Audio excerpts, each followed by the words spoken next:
What's up, everybody? Welcome back to another episode of All Things Super. I am one of your hosts, Spider, and I am joined once again by Mr. VIP Frankie Washington. How are you doing today, sir?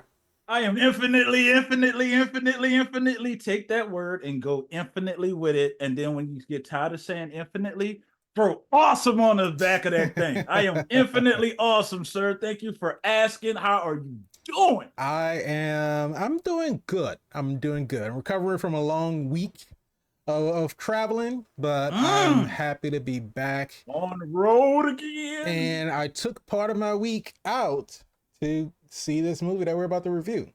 Oh yeah. Oh, this is the movie of the year right here.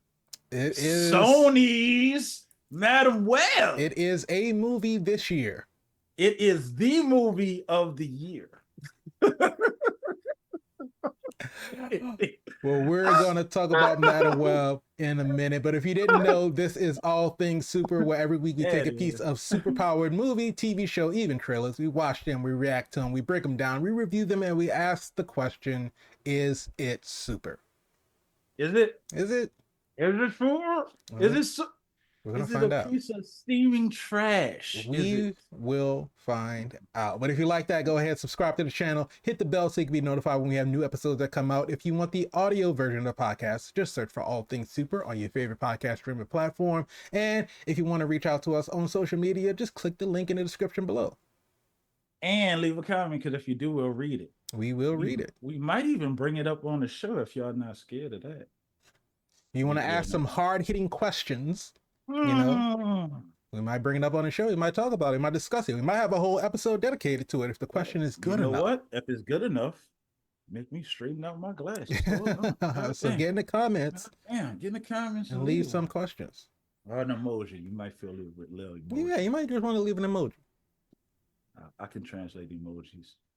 Oh, you speak emoji? Yeah. I send an eggplant out all the time. They know what it means. Yeah, they know what it means. Just to be clear, he's not sending it to me. No. I don't send it to no guy. Just want to make sure that. No, send an eggplant and a donut. Let you know it's President's Day.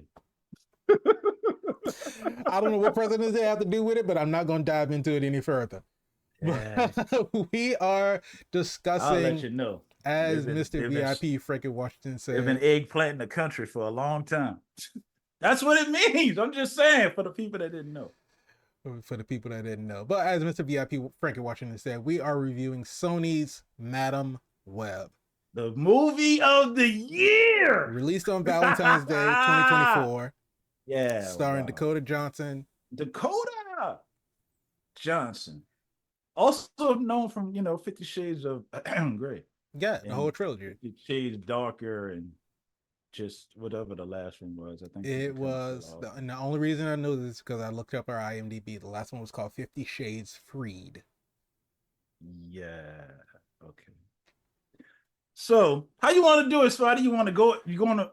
So here's what I want to do. This is their favorite part of the show. All of it. The part when they click the thumbnail, they know it's us. They know what we do. They know what we say. They know the conversation can go anywhere. They know it's unscripted. They know it's real. Mm-hmm. They know we don't hold back. We also try to help where we can. If only they would listen to us. Clearly, this movie needs a lot of help. So not a lot, just like more than the frame can hold in the. Okay. Here's what I want to do, because this movie has been getting a lot of negative reviews. They have been getting a lot of complaints. It is rated very low on just about every metric that you can think of. Spider, there's no such thing as bad press. I mean, but there are such things as bad reviews. And there's also a bad movie. But what I want to do is, I want to go into it from a positive spin. So I want us to start off by talking about some things that we liked about the movie. Hold on. Hold on. That's a challenge right there. Hold on. Okay. I give you a minute. You want me to start? Go for it, because I might need an hour or so. But so of course there were a lot of people in this sort of like main cast of characters, and we talked about it if we did the trailer We did breakdown the and the trailer trailer. review. So if you want Yeah, to go go check back that and out, watch go that. watch the trailer review that we did for Yeah, Madam Web, it or the wasn't a trailer good reaction. trailer. It was a preview. Yeah, so if you don't know, Madam Web stars this woman, Cassandra Webb. She is trying to save these three young girls who, in the future, will get spider powers. And not now. Not now. They don't have spider powers now. No, not now. But in the future, do we see how to get spider powers? We're gonna get to that. Okay.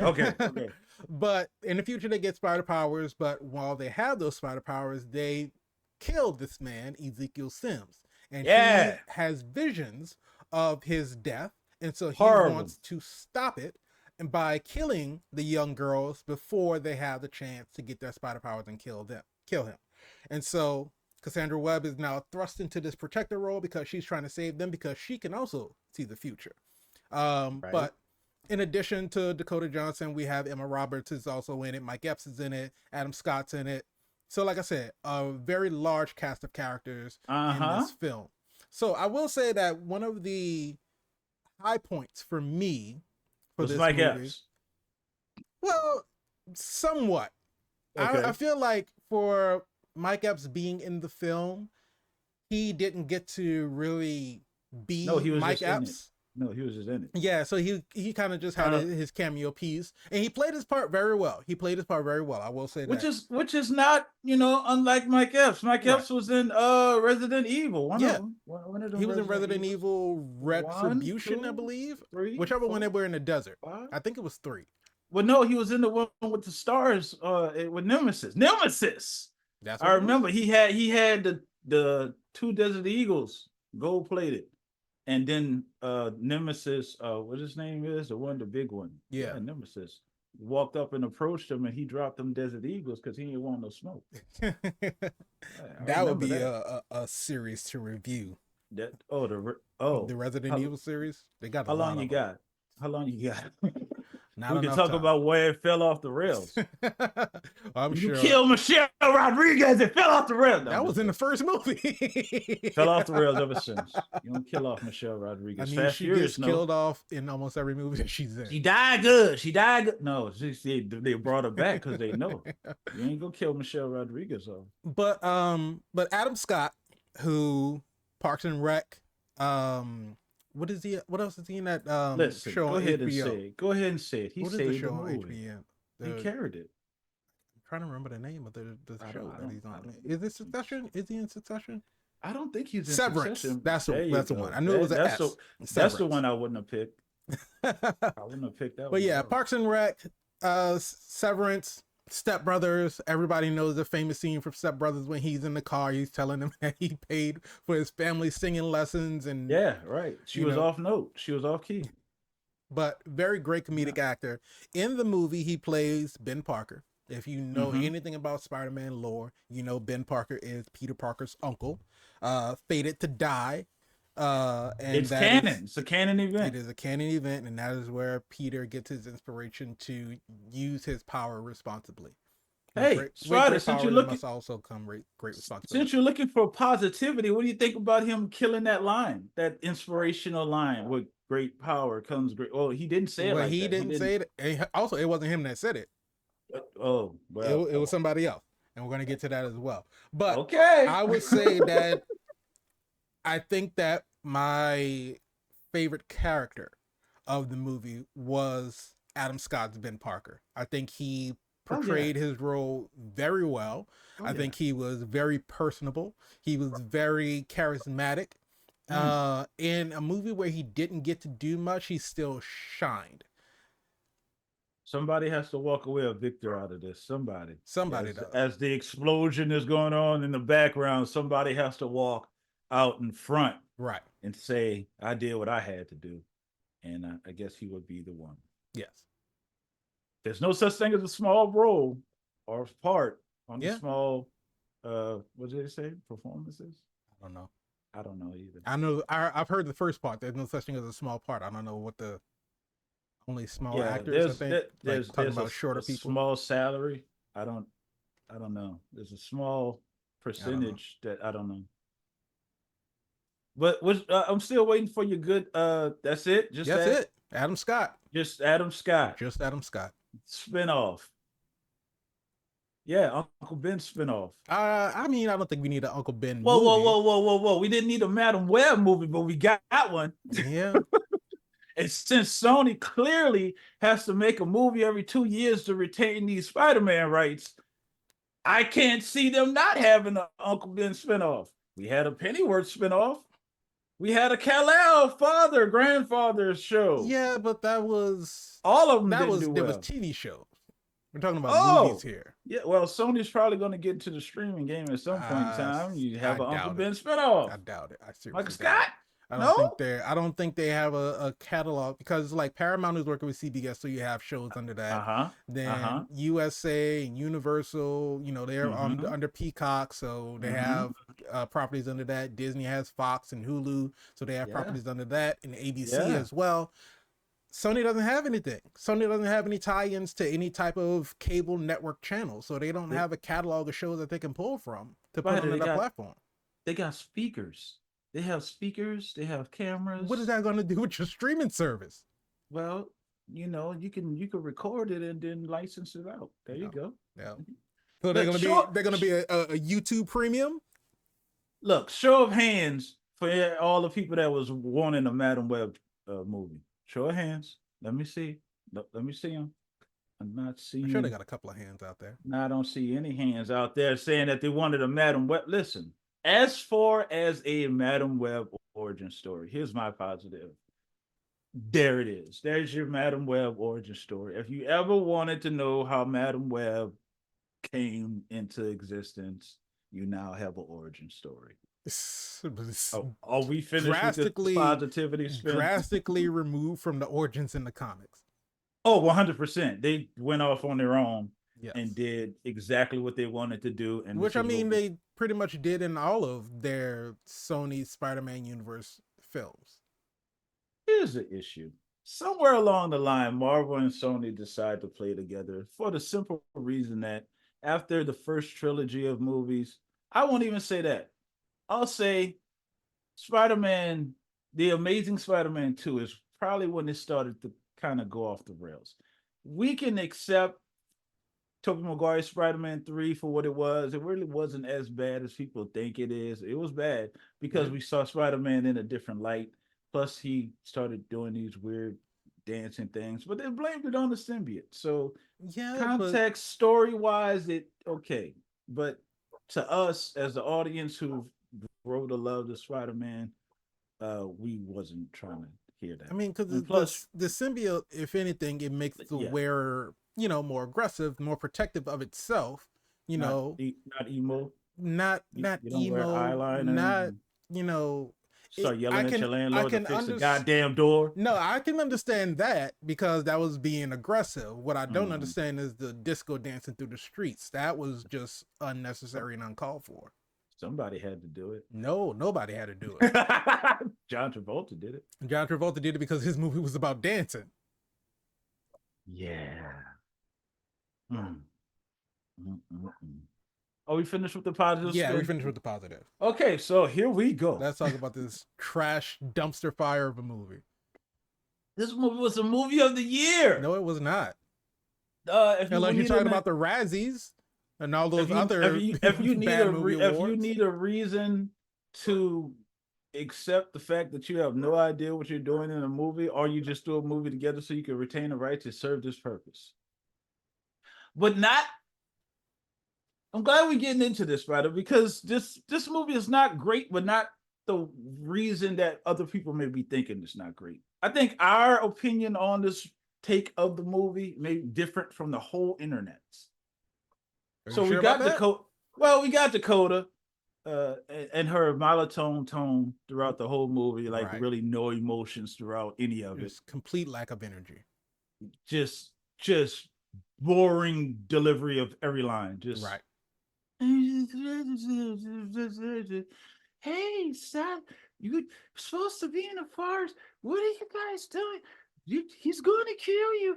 It's like there's nothing behind it. But again, that's her acting style because she was the exact same way in 50 Shades. It is what it is. That's her style. What it is. You knew who you hired when you hired her. So which I don't know how she got hired. Don't make it seem like you didn't know she delivered lines this way. So not for that. I'm not even upset about that. Mm-hmm. What drives me crazy is you introduce your main character. She's driving the ambulance. Right. She's rude as hell. She's rude. Incredibly rude. She almost runs one of the other leads over and have no regard for her whatsoever. Saying, aren't you supposed to be in school? Right. Like, you almost hit me in an ambulance. So I will say this. To be fair, first of all, she was driving like an asshole. She was driving like a maniac. But which ambulance drivers do not drive that way. No, they don't. But to be fair, she did have her sirens on. It was a medical emergency. And Maddie, who she almost ran over, she was in the middle of the street. Okay. Like she was skateboarding between moving traffic. I'm not saying that it's good that she almost hit her, but I'm just saying that Maddie did put herself in a dangerous situation.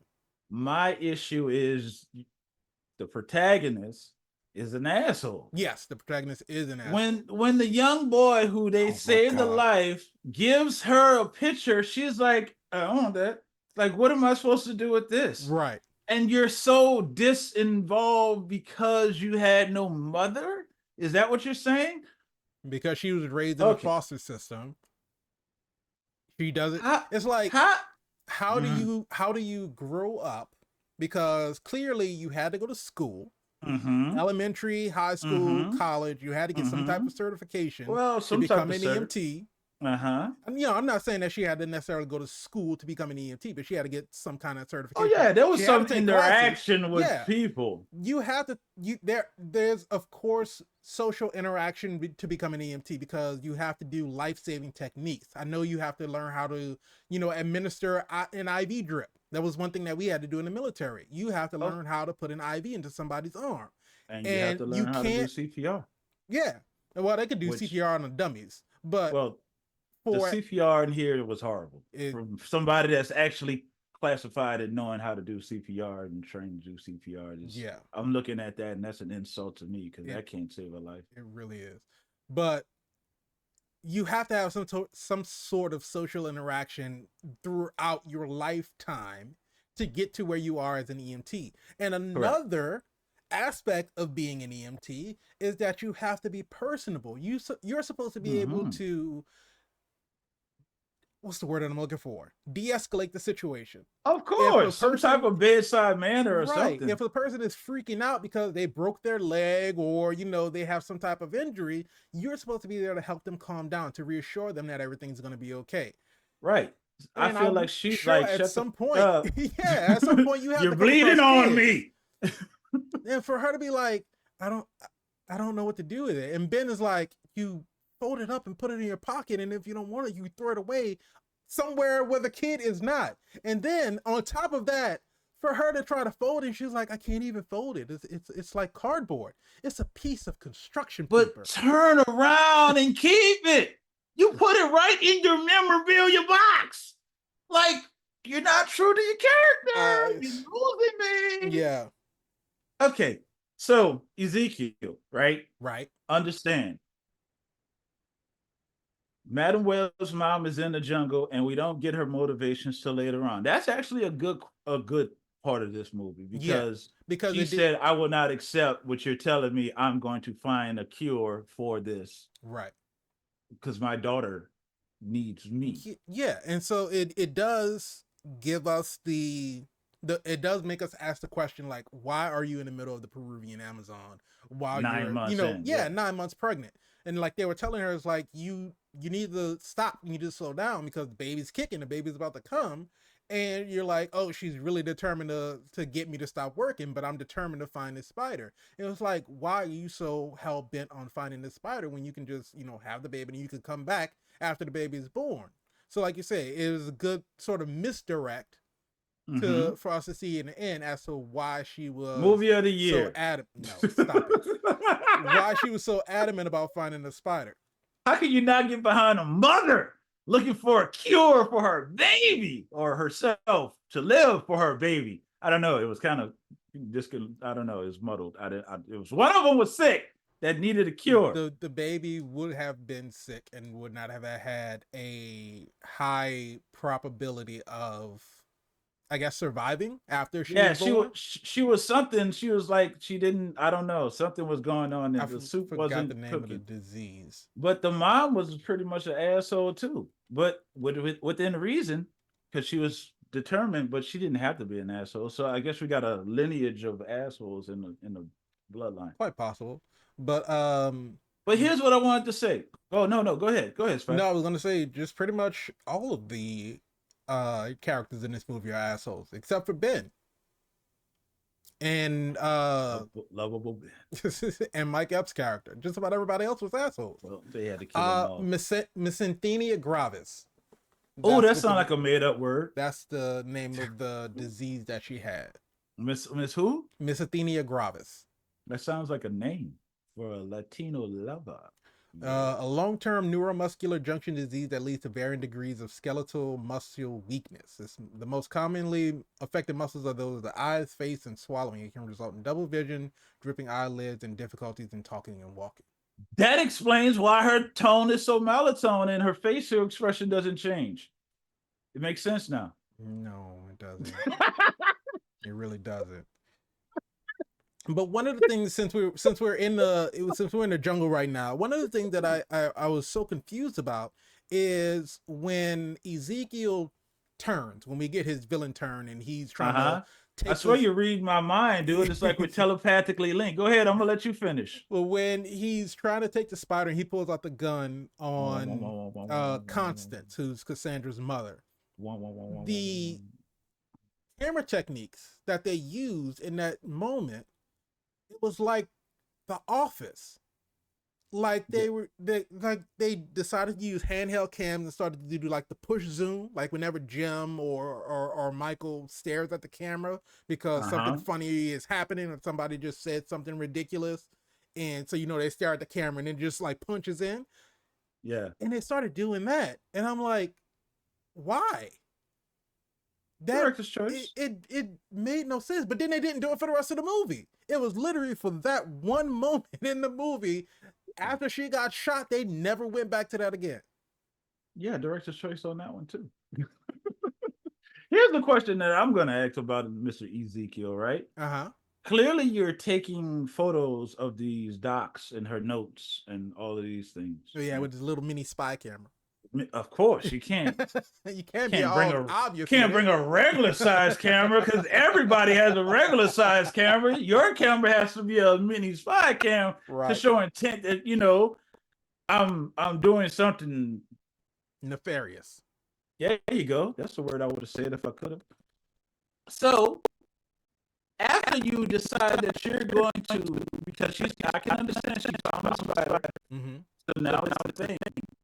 So now you're going and you decide this is my moment. I'm going to have to kill everybody and take the spider. Right. But you didn't take any of the original notes. You didn't take any of the journals. You didn't take the same stuff that you felt as though you had to take pictures of. Well, I mean, he got the pictures of it, so why didn't you take the notes? Just get the pictures developed. Why don't you just take the notes? Why don't you just take the... I don't know. They're dead. You killed them. Well, he got scared off by the Arañas, so he had to run away. So these Arañas come out of the tree and have this spider nonsense webbing on, because even if you were a native people, make it make sense for you to dress this way. Right. And it doesn't. So you're doing all these abilities. So these are not radioactive spider bite people. No, this is just a spider in the Peruvian Amazon. They so happened never said that they got bit. They never said that they did holistic stuff to be able to Twilight run through trees. What in the world was up? Who director's choice to do that? Director's choice. And this is the first movie for this director. Make them bounce off trees and S.J. run, which again, we Clarkson. never saw that again, thank God. She's mostly done TV shows, done episodes on different shows, but this is her film Did she directorial watch debut. Spider-Man? Did she ever watch Spider-Man at all? Did she watch the animated series that actually had Madam Web in it? That is a great question. I don't know. But I think there was a check involved. Not her first foray into Marvel properties, because she directed episodes of Jessica Jones and The Defenders. Which ones? Oh, because I mean, I wouldn't be able to. That's the thing, because just because hey, they got different directors for Rick and Morty. I mean, every episode of Rick and Morty hit. She directed the first 2 episodes of The Defenders, and she directed the first 2 episodes of Jessica Jones of season 1. Well, I take back everything that I said, because those episodes were in the show. First couple episodes in season 1 of Jessica Jones, if I recall, I think Jessica Jones was a good series. Jessica Jones was a good series. Season 1 was definitely better than season 2, but I think the first couple of episodes were pretty good. I remember the first couple of episodes being really good. I remember it's kind of like sucking me in. So it's not nobody's saying that she's a horrible director or anything, but she definitely, I would not say that, made some choices with this film. So Ezekiel runs away from the spider people, mutants that came out of the tree simply because they heard the gunshots. So they were coming to avenge or help or whatever the situation may have been. Yeah. They didn't show them watching them before, so they just spontaneously appeared, fully understand the situation. They're amongst the trees. They like 9 of them came for one woman. One woman that had been fatally shot. One pregnant woman. Fatally, well, clearly kidnapping is what they do best, because they take her, run through the bush, run through the trees in their amazing spider fashion, and take her to the Lazarus pit. They take her to a pool in a cave. They take her to the, what do they call it? The grotto from the Playboy Mansion. Weirdest thing. I understand there's no hospitals nowhere around because it's the Amazon, whatever. We take her to this pool of water where we give birth to the cleanest baby. Because she came out of the water. So she was basically rinsed off as soon as she came out. Squeaky clean. I'm talking about baptized in a funk. I'm talking about she was Mr. Clean's baby. When they pull that baby out the water, I heard cling, like the little... But this was after they let the spider bite her. Now, see, we didn't know that then. No, we saw that the spider bit her on her chest. I seen a little red thing on her chest, but I didn't equate it until they did the flashback and they said, she got bit. No, they showed the spider bite her. In that scene, in that scene, they showed the spider bite her. Yeah, that sucks. Because why did the spider bite her? They said, because that was did they know about the birth defect? No, well, the explanation was that the spider are supposed to have like healing properties, and she kind of said that when she was talking to Ezekiel. So I'm guessing that the intent was to have the spider bite her to heal her from her gunshot wound, but I'm guessing can you just pull a bullet out and like stitch me up? Can y'all do that? Can y'all use some spider web to like close my wound? Nobody has any webs.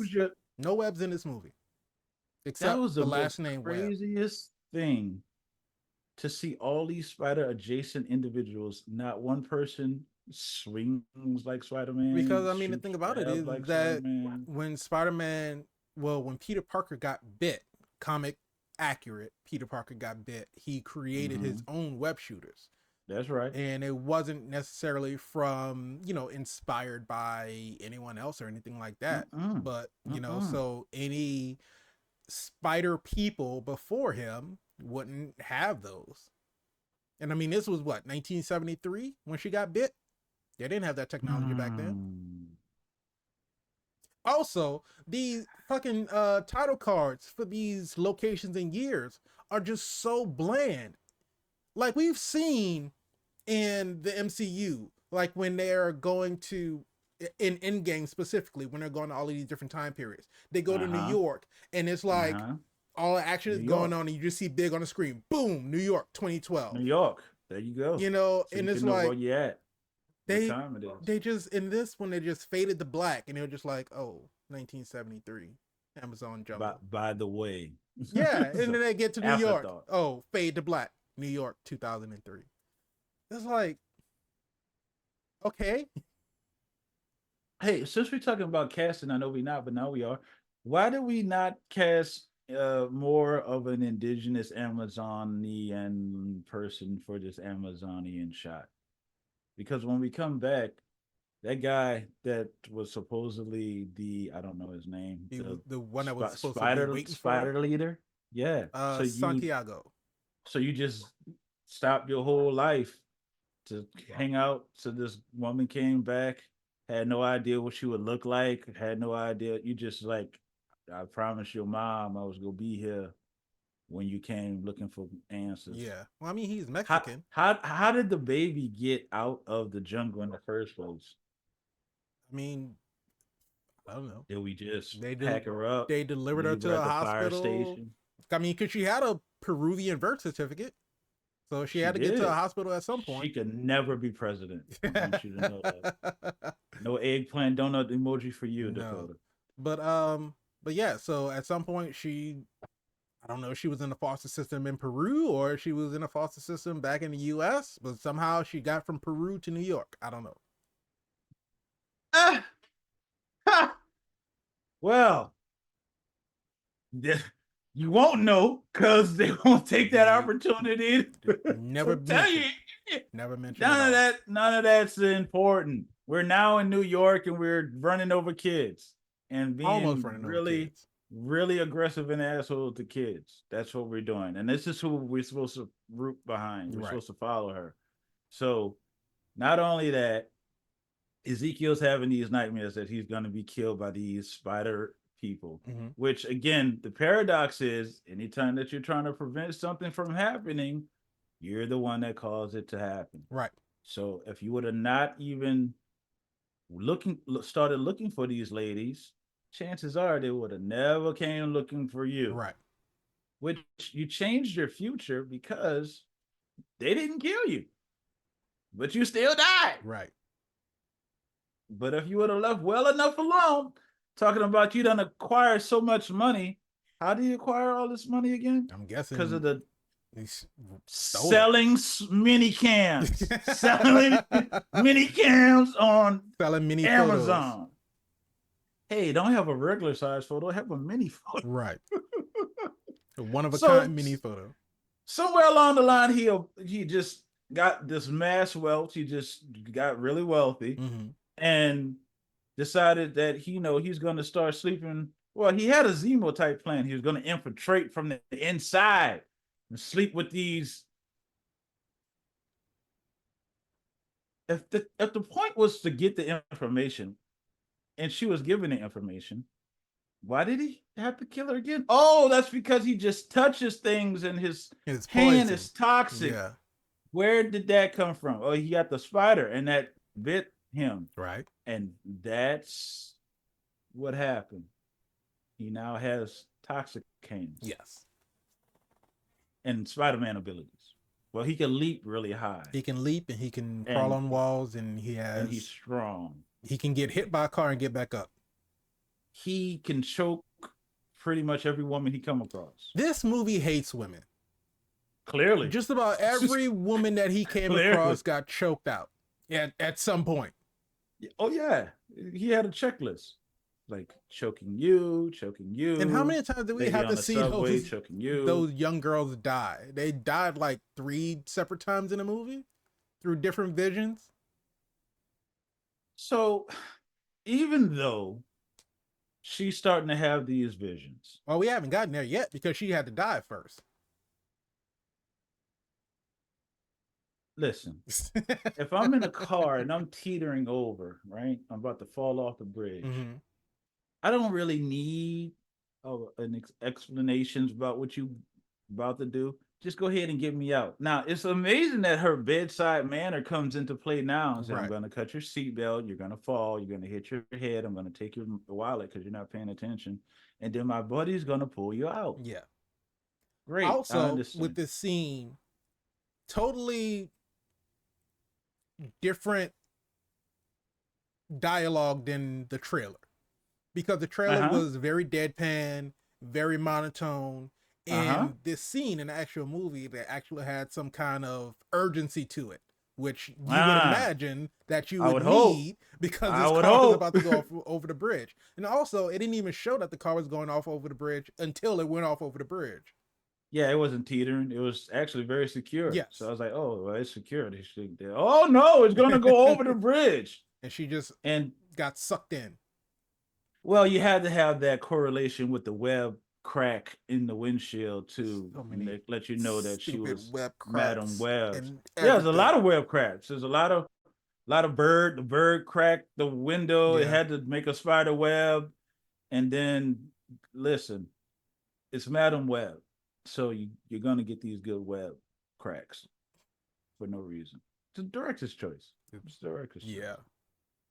What I think it was a studio's choice. Writer's choice. To do this. Well, yeah, studio's choice to make the movie for sure. I don't think Sony gives two craps about what the audience thinks. Well, that's part of Sony. Sony Animation cares a lot. Yes. This is two separate divisions. Yes. These guys went from making speakers to now doing movies. And it shows. That they wasn't good at making speakers either, because the tone in here is just off. Yes. So she crashes into the water, and she's in the car. Water rushes in, even though it kind of shouldn't, because I don't think there was any open windows. Well, no, the windows were open because were they? I think the windows were cracked. Just or the windows were broken, I should say. Okay. Because I know when Ben got on the ground, he was talking to the guy. He was talking to him through the window. Which also, she had to go around to the other side because she was trying to open the door. Because the guy said it's stuck, it won't open. So she went around to the other side to get in. She said, "I'm going to cut off your seatbelt. My partner's going to pull you out." When he pulled him out of the open door. Yeah, he did. Because it's Ben Parker. With great power, he didn't even say it. So with great power, you can open the door. I guess. Maybe she skipped the gym. I don't know. Maybe the guy in the car skipped the gym because he couldn't open it. Or maybe, I don't know, he was disoriented because he was upside down. Well, so he was pulling instead of pushing. I don't know. We know our hero didn't open the door. And she took a plunge. Yeah, she did. But then when Ben saved her, you think she'll show some gratitude? Absolutely not. No! You're talking about the goddamn hero of the story. She gotta be an asshole through and through. This ain't Deadpool. What are you talking about? Deadpool got a heart of gold, but he just doesn't want to be a hero. He got his own stuff going on. Not Madam Web. She's an asshole through and through. Yes. And now she's having visions. Yes. Because she's getting these time loops because she's supposed to get premonitions of the future, which are the most random things. No rhyme or reason to it. Just it is what it is. Yeah. And now we figure out that Ezekiel is going to kill these girls. And so I'm compelled to go and find these girls. Well, so she's getting these visions, she's getting these premonitions, trying to figure out exactly what's going on. They send her home. She's taking some time off of work. She's watching A Christmas Carol.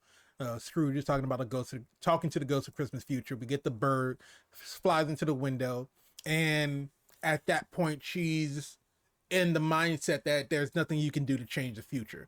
So the bird flies into the window. She rewinds back in time, and then she thinks about it and like, oh, well, what if I open the window? She opens the window and the bird flies in, and then in the stupidest line, the pigeon lands. She's like, well, I guess you didn't have to die. Okay. Okay. I guess she didn't. Because she's like, this is not going to change anything. And then she opens the window and the pigeon flies in. I guess you didn't have to die. So now I'm a hero. Dun, dun, dun, dun! I stopped the pigeon from going I saved the life. I saved the pigeon's life. But so we get, and this was after Mike Epps' character has passed, because we get because she saw Mike Epps' character and did nothing about it. Well, you can save a pigeon, but you can't save a person. To be fair, she tried. She half-heartedly tried. The queen of assholes wasn't more deliberate about being an asshole when the scene kind of required it. Going back to this location, because they're at this factory that's on fire. Note, audience watching, everyone listening, this factory. Whoa! Let's not even go there. Let's go back to the baby shower, because the baby shower was before that. Baby shower was before this.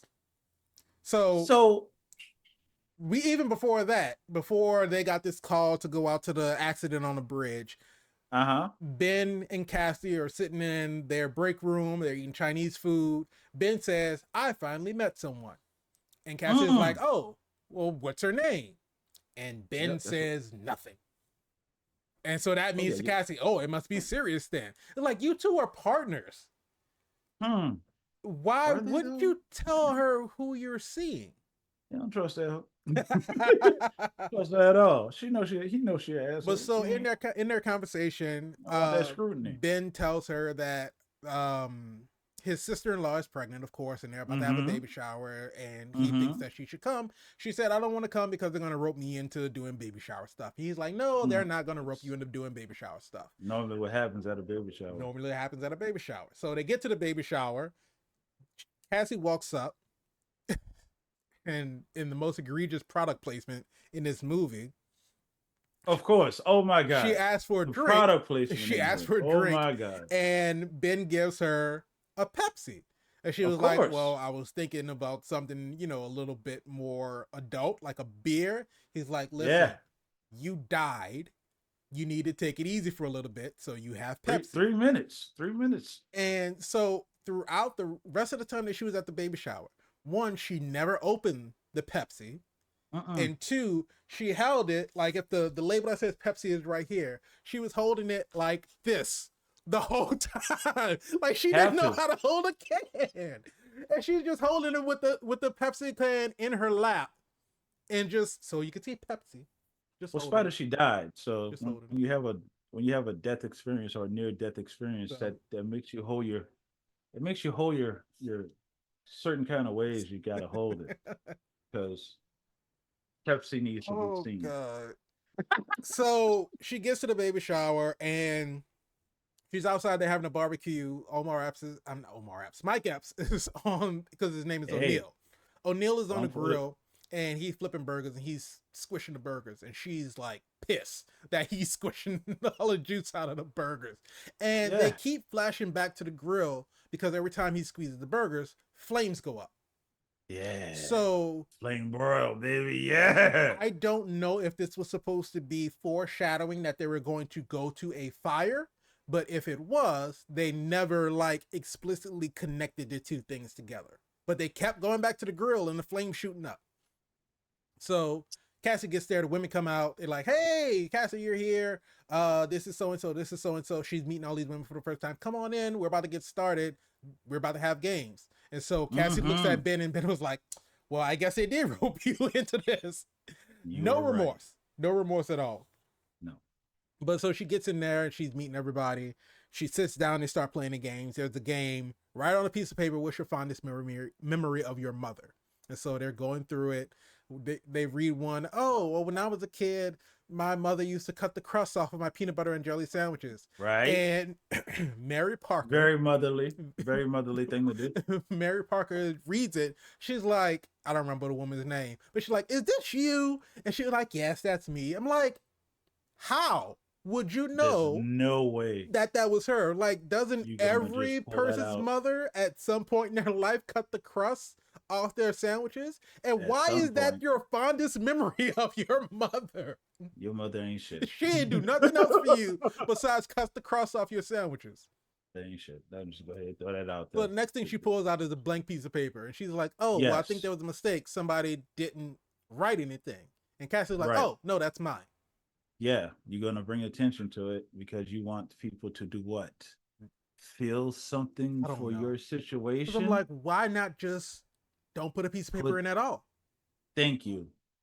Was she really gonna ask? She really gonna be like, "Oh, there's 12 women here, but there are only 11 pieces of paper. Someone didn't put one in. Who was it?"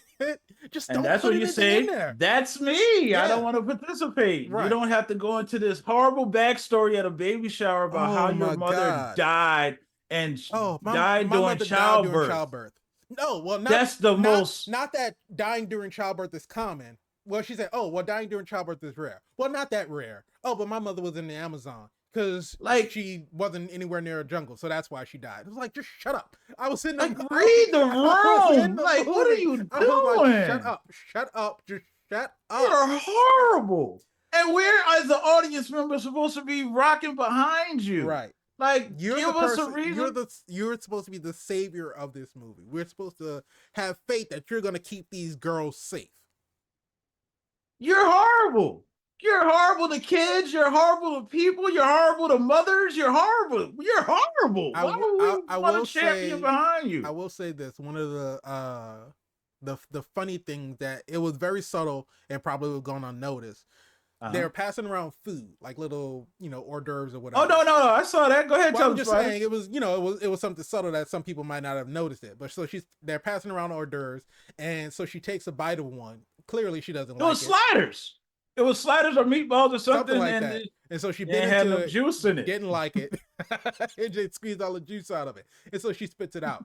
And then so she rewinds because it was all a vision. And then they pass it again. And so she sees it. And she's like, "Oh, okay, well, never mind." Now it's like, I don't want it. She was okay with accepting that vision. But she wasn't okay with the other one. She wasn't okay with any other parts of it. Everything else confused her. But this is food related. I already know that I'm not going to like this. So I'm going to just go ahead and pass that on. Avert that. Don't bring that to me. Oh, God. Save a life. Nah, I'm not sure if I can trust this. What? So the next game that they play is, guess the name of the baby, because we haven't told anybody the baby's name yet. So you have to guess. And people start guessing, "No, you're way off. You're way off." And so the balloon pops for whatever reason. And they reacted in the weirdest way. The balloon popped and they all started laughing. Like, I don't know. It's just not the fact that, because I can understand that the balloon pops, everybody gets started and was like, "Oh, okay. Well, it's so funny that we allowed a balloon to scare us like that." But the way that they laughed was almost maniacal. Like they enjoyed the sound of the balloon pop. That's what it was. It was a director's choice. I need everyone to laugh. Harder. Laugh harder. Louder. Laugh louder. Evil. Like, why? Because the movie can happen. That's why. Oh, God. And then we get the call. Everybody's getting called in. Even though you're on sabbatical because you died. Threatening because you died for 3 minutes. Nope. You gotta come in. All hands on deck now. Hands on deck. This factory is on fire.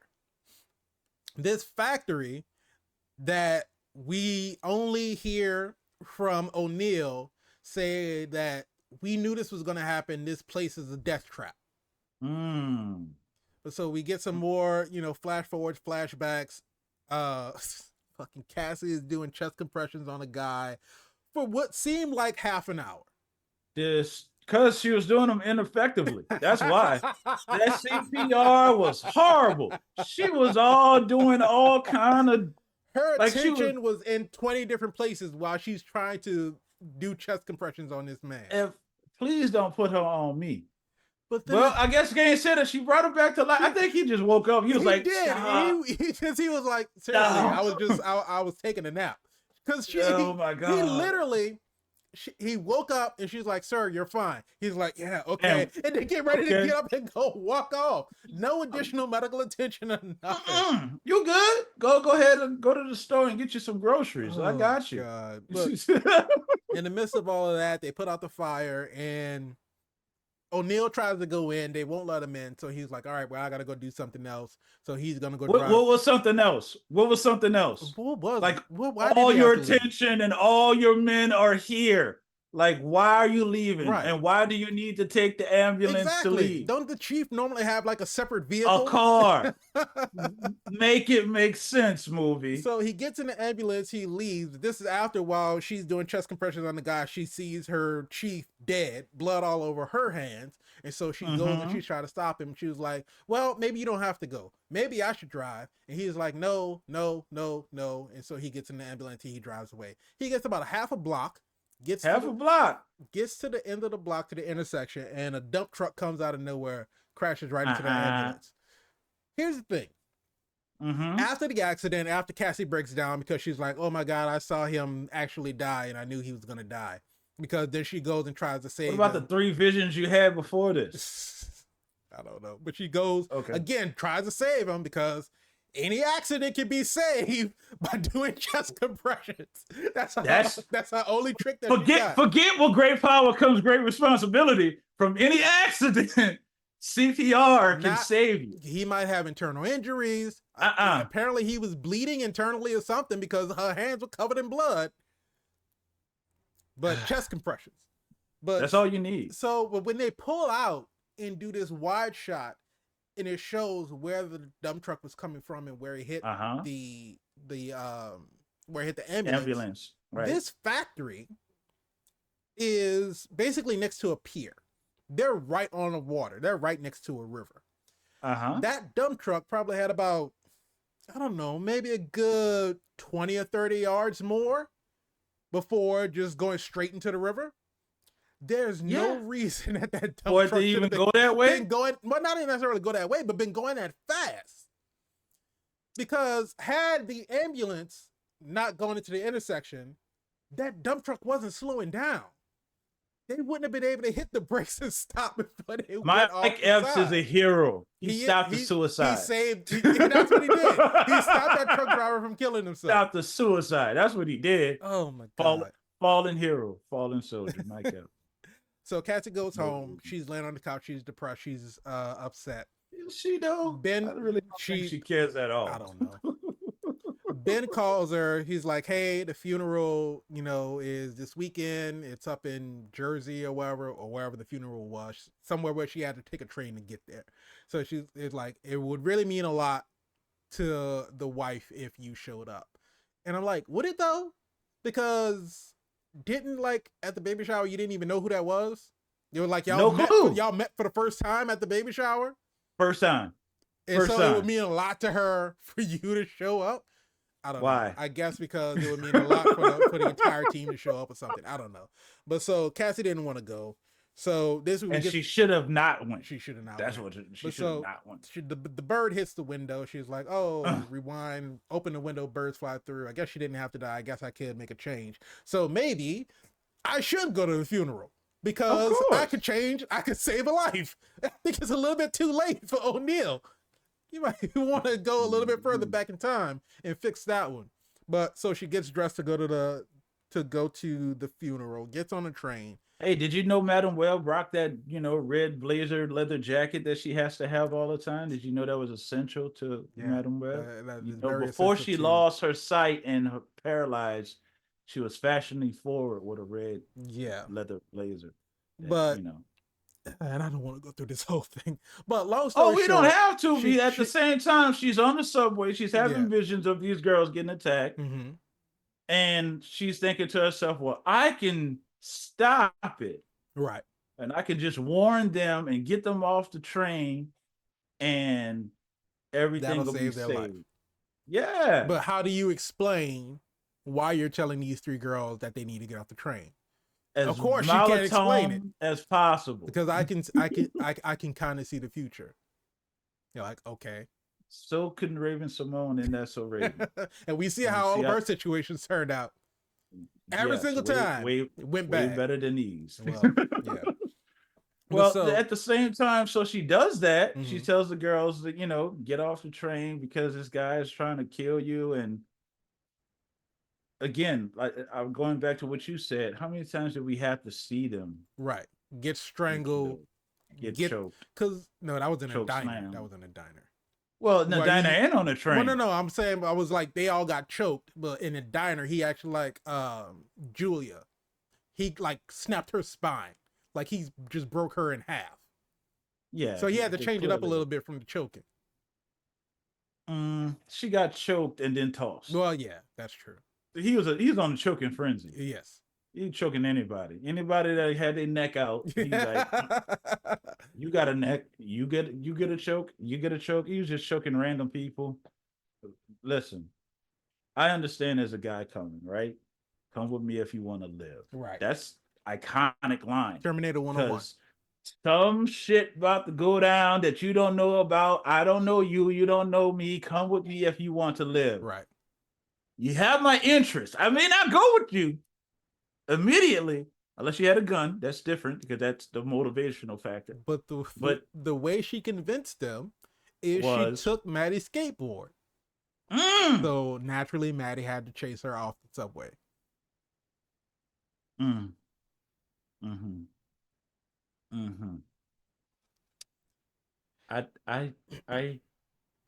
I quit. I tap out, Snyder. I just, and the way she held it is just like, nah. Yeah.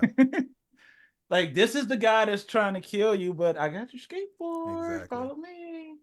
And then just the whole thing after that. Okay, so you're not going this way because you see yourself getting arrested. And right. So we end up running to the point that we're even on top of that, just talking about the performance of all of these actors. Now, the girl that plays Julia, Sydney Sweeney, I heard like a lot of great things about her because who told you that? Apparently, no, just like from different reviews and everything. A lot of people are high on Sydney Sweeney because she plays in Euphoria. And they say that she does a great job in Euphoria. There's no drugs in this. I've never watched Euphoria. There's no drugs in this show.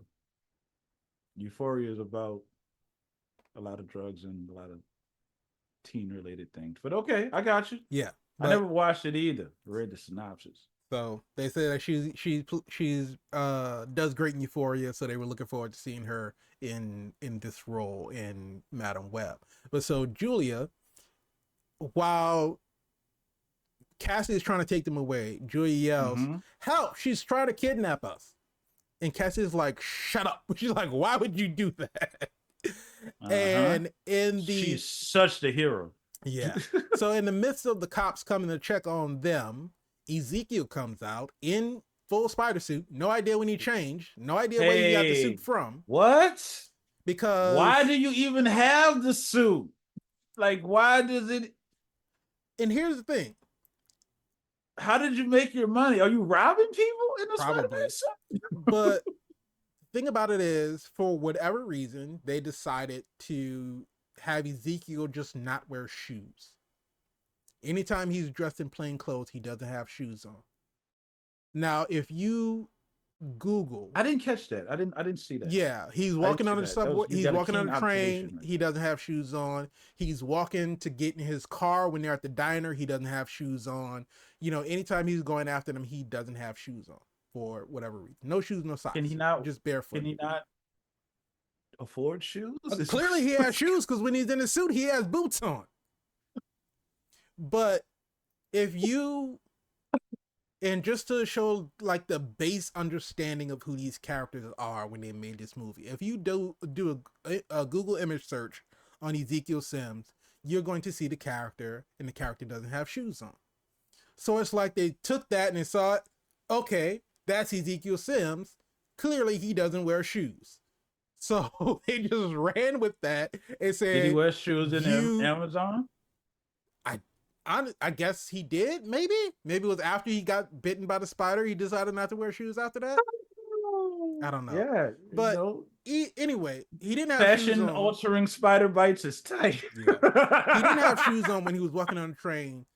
So when he put the suit on, he had shoes on. So I don't know if he had his suit stashed on the train somewhere. But he's crawling on the ceiling. He's crawling on the walls, and so they're freaking out. And then he jumps down, brutally murders all the cops. Beats the shit out of all of the male cops. Once he gets to the female cop, what does he do? Choke him. You gotta choke him. You gotta choke the women. Gotta choke the women. Don't know why, but he's gotta choke the women. I gotta choke a woman. That's my thing. That's my signature thing. Director's choice. Director's choice. Now, when you come to her, I need you to really grab her neck and raise her up. Now, after that, you can freestyle and do whatever you want. But you have to her. start off with choking her. What about the guy? What about the no, not him. No, just beat the shit out of him. I only hate women. So they get away. They run out of the subway station. They steal a taxi. Of course, because it's New York. Because it's New York. So you gotta take a taxi. You gotta take a taxi. They're driving out of the city trying to figure out exactly where they're gonna go. They turn on the radio. Jersey. They turn on the radio and immediately not even a day has passed. Not even an hour has passed. 15 minutes tops. On the radio, we're on the lookout for these 3 girls that have been kidnapped. Nothing about the man who just killed all these cops. But we're looking for a woman in a red jacket. It's signature. It's Madam Web's red leather outfit. So, now keep in mind, if she get bit by the spider, she can't wear shoes. Here's my thing. Who saw them to report? I guess maybe it was somebody on the train. The woman reading the newspaper thinking that she was acting weird. She might have been the woman that didn't get choked. Yeah, the woman that didn't get choked. She might have called this is why you choke them, so they don't have vocal cords. You'll never talk again. You'll never sing again. No, I thought that was one of the reasons that just like I was like, F you movie. Like it ain't even been 15 minutes. No. Like you have to be missing at least for 24 hours before they put that out. Well, I guess if it's a kidnapping. Oh, this is active. Yeah, this is it's an active kidnapping, I guess. I don't know. Because it wasn't like the kids' parents reported them missing, which we get to find out that none of their parents are around. Well, Julia's father is around, but he doesn't give a shit about it. Right? No, Julia is the blonde one with the glasses. Her dad is the one where they saved his wife, and the kid was giving her the drawing, and so she's like, because she was in the hospital earlier. Like she didn't approach her then. Yeah, there was no reason for her to approach her. Okay, and this was again foreshadowing. They were like, oh well, only immediate family can go and see the patient, and she was like, oh well, I'm the stepdaughter, so I guess I'll just wait out here. And then her dad wasn't even like, no, your family, you can come. He was just like, okay, and he took his son and he went. Movie full of assholes. All of them, every single one of them, except for Uncle Ben. Except for Uncle Ben. And so they're in the back of the cab, and so see what happened when Uncle Ben lives. That's why it's a canon event. Uncle Ben has to die. Go ahead, Spider. So they're all in the back of the cab. They're getting to know each other per se, and then they're interesting times. Assholes to each other. All the girls are assholes to each other for no reason. It's like you just met each other. Yeah, it's Dakota's giving off that energy. Yeah, that asshole energy. So they get out to the woods, and then we get the reveal, oh, I can kind of see the future. And, Maddie throws something at her.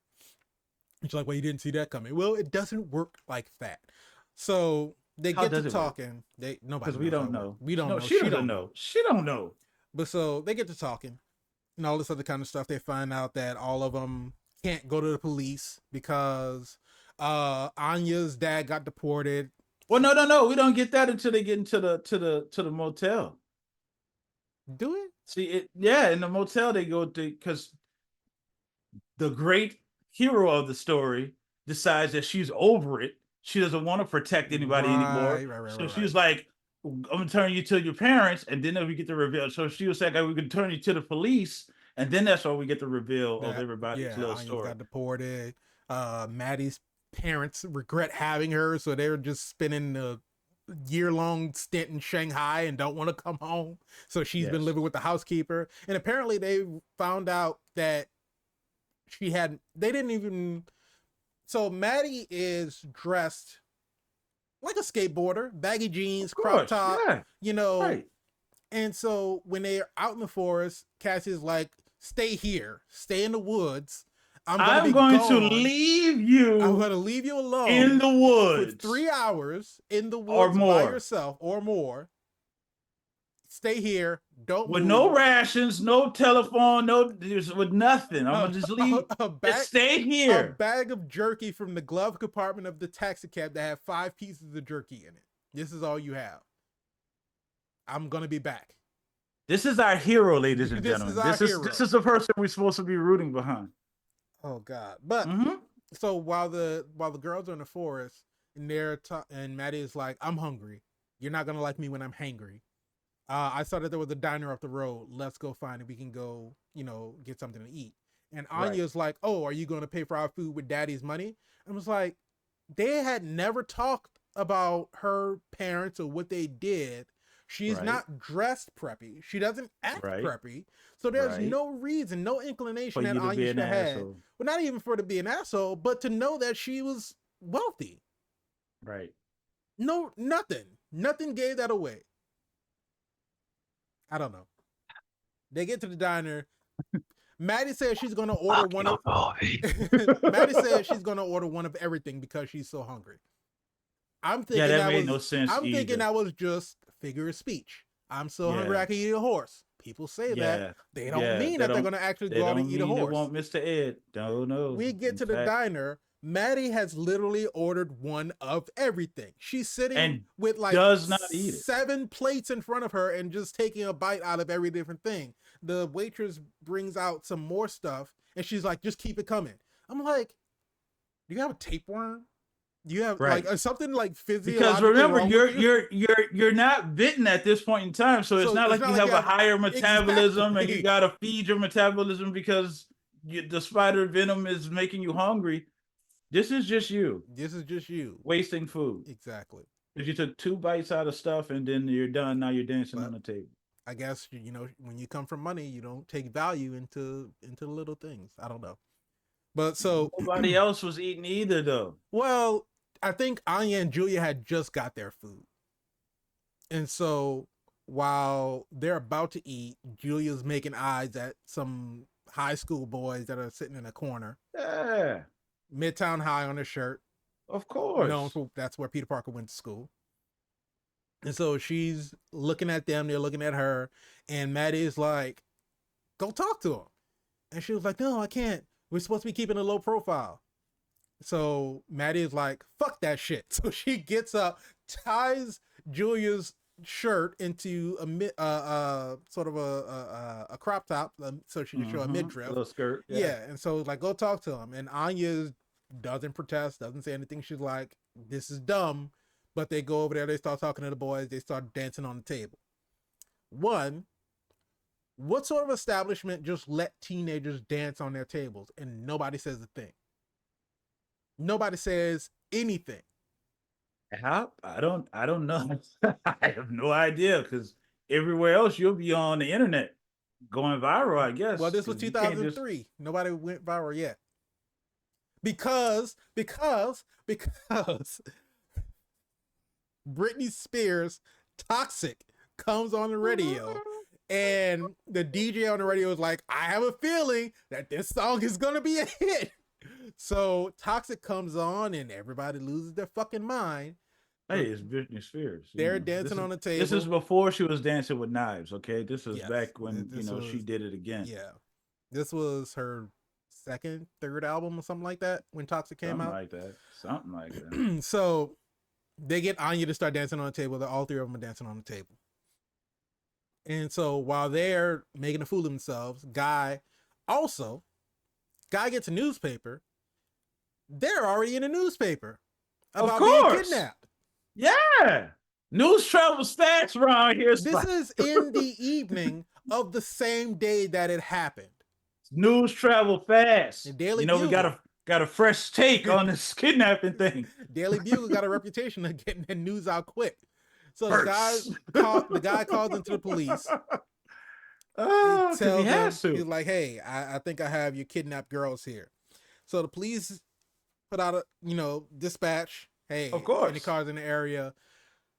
Oh, girl,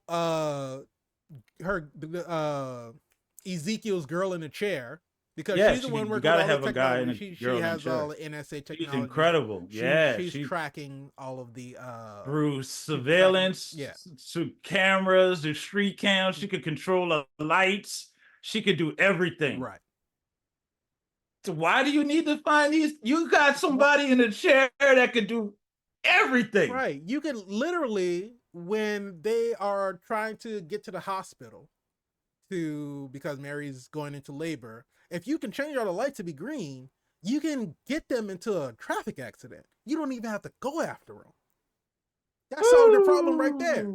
But first of all, why does NSA surveillance technology have the ability to hack into the traffic system? Local traffic lights? Well, I mean, cameras, sure. But why do you have the ability to change the traffic lights?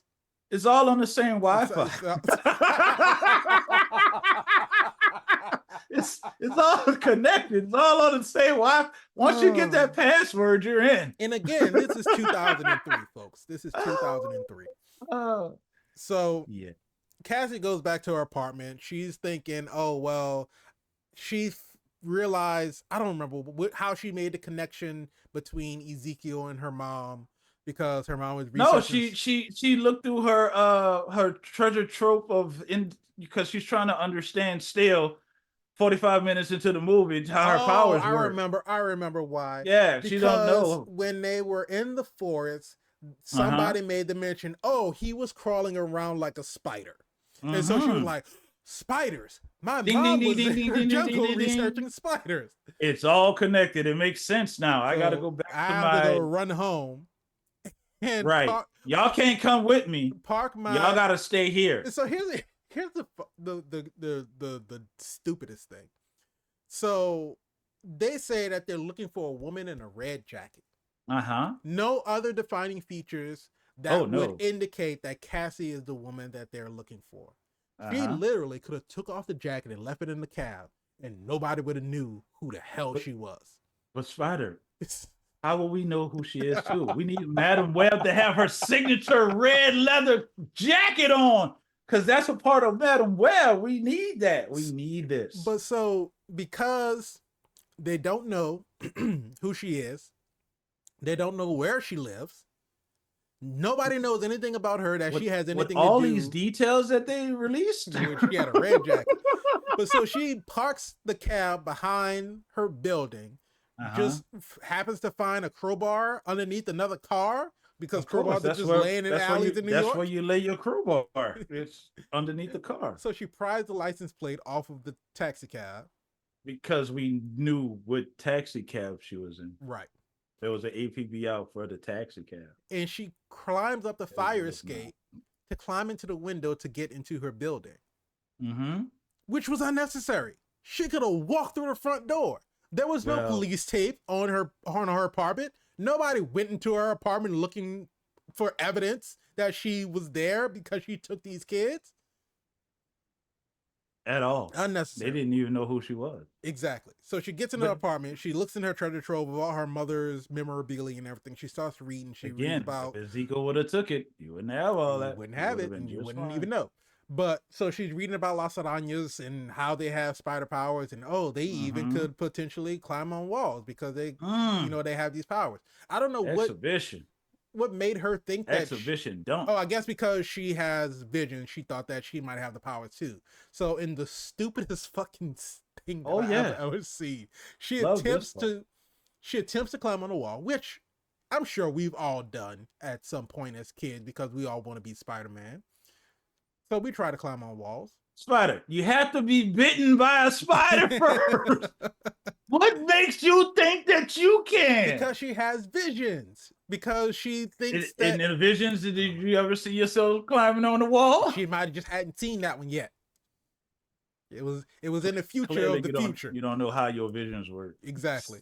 So she tries to climb on the walls. Now, any sane person would put their hands on a wall, maybe jump, try to see if they can climb up, can stick to the wall. And if they don't... traction. Try to get a little traction on. Exactly. Yeah. And if they don't, they land on their feet. It's like, oh, okay, well... I can't do that. I can't do that. Yeah. Her stupid ass fucking slid down the wall all the way to the floor. Comical. Why? Movie of the year. Why? Movie and then of tells the cat, don't tell anyone about this. Right, because we could talk to cats now. Because we can talk to cats. Because it's part of our power set. That's our power set. And so the cat she goes through all of the information in the book. She sees the pictures. I have to go to Peru. So before she leaves to go to Peru, she's got to go get the girls. So she goes back. Wait. Are we still on leave? Are we back on the clock? Because you were just on the clock. Technically, we were supposed to be going to the funeral. Bump that noise. We're not going to do that at all. Funerals over with. Yeah, when we talk back to Ben, it was like, hey, I'm glad you're okay. Right. You know, you said I thought you were going to show up at the funeral. You never showed up. You didn't answer your phone. I was worried sick about you, but apparently you hey, Ben, thanks for watching these 3 girls. Right. Like, so she decides that she has to go to Peru. She goes back to the forest to find the girls. The girls. Wait. Yes. Spider. I don't know the last time you checked the map. I know this is not something people normally do as a random thing, but if you look at Peru, right, it's not a small little spot. No, it's not like you just, it's not like an island that everything is in one spot. Like Peru is a very large area. It's a country. Not only a country, but you're going to the Peruvian Amazon. You're going into the jungle. In the jungle. I guess she had the pictures. Yeah, she did. Because she showed the picture up against a tree. She lined the pictures up with a tree. That was before GPS even. Oh my God. What the tree? Yeah, that's it. That tree is identical to this tree. Not only that. How many years ago was this? That tree never grew? Get out of here, movie. We're talking 30 years. We're talking 30 years. So the tree never moved. The river never got bigger or smaller. It was the exact same. 30 years never changed. There wasn't any deforestation. Oh now they got a mini mall that's there now. Same tree, same river. Movie of the year. Oh God. You see a hole in the picture of looking at the tree. This gotta be it. This is exactly where I need to be. And even on top of that, you get to the area, and then Santiago didn't find her until she was already deep in the woods. Oh yeah. So once you get to the river, where do you go from there? Even if her mom wrote coordinates in her journal, you don't have a compass, you don't have a map. Longitude, latitude detector. You got this picture though. You got this photograph. And you just start walking. Let me show you how my Madam Web powers work. Play the game of guess who? Look at this photograph.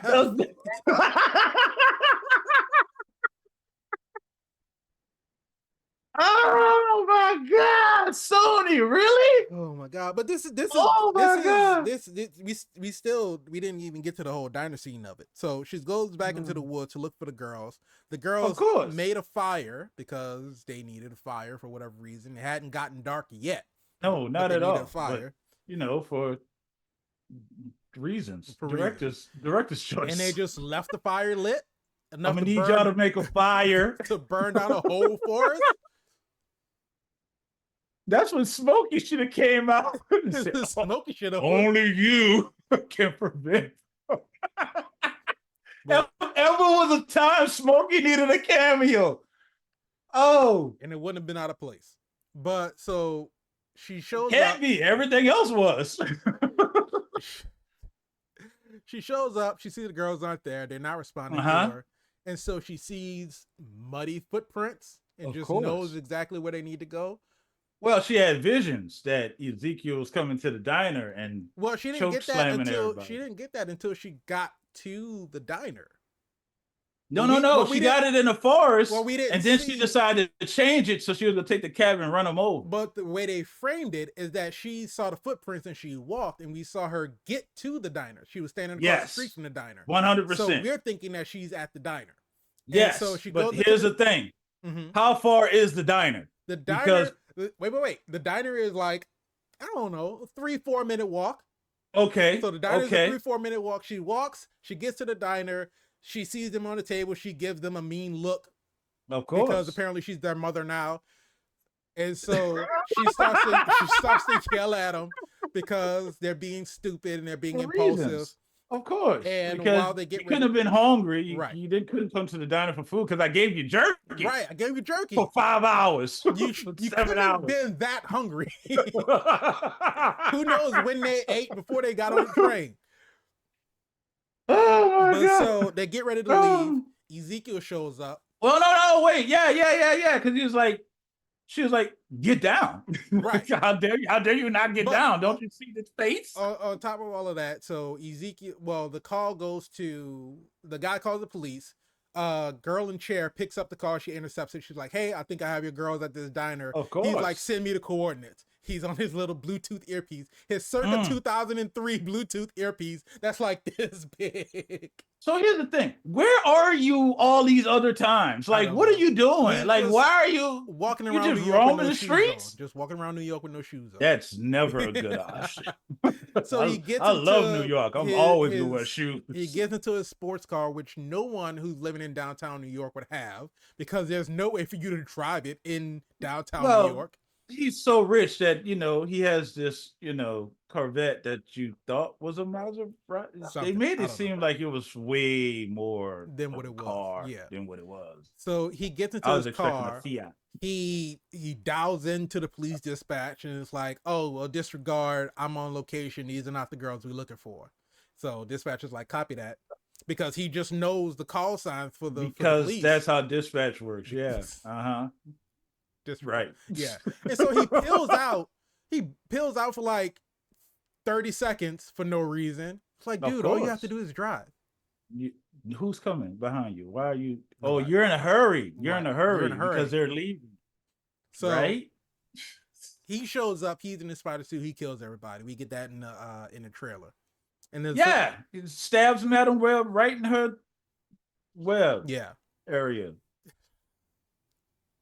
For reasons. Why he ain't choke slam her? I don't know. Choke slamming everybody else. we get the flash forward because this is a vision. So now she's back in the present. So she was like, what did she say? Let's try this again, or let's do this differently, or whatever she said. Her call to action. Yeah, her call to action.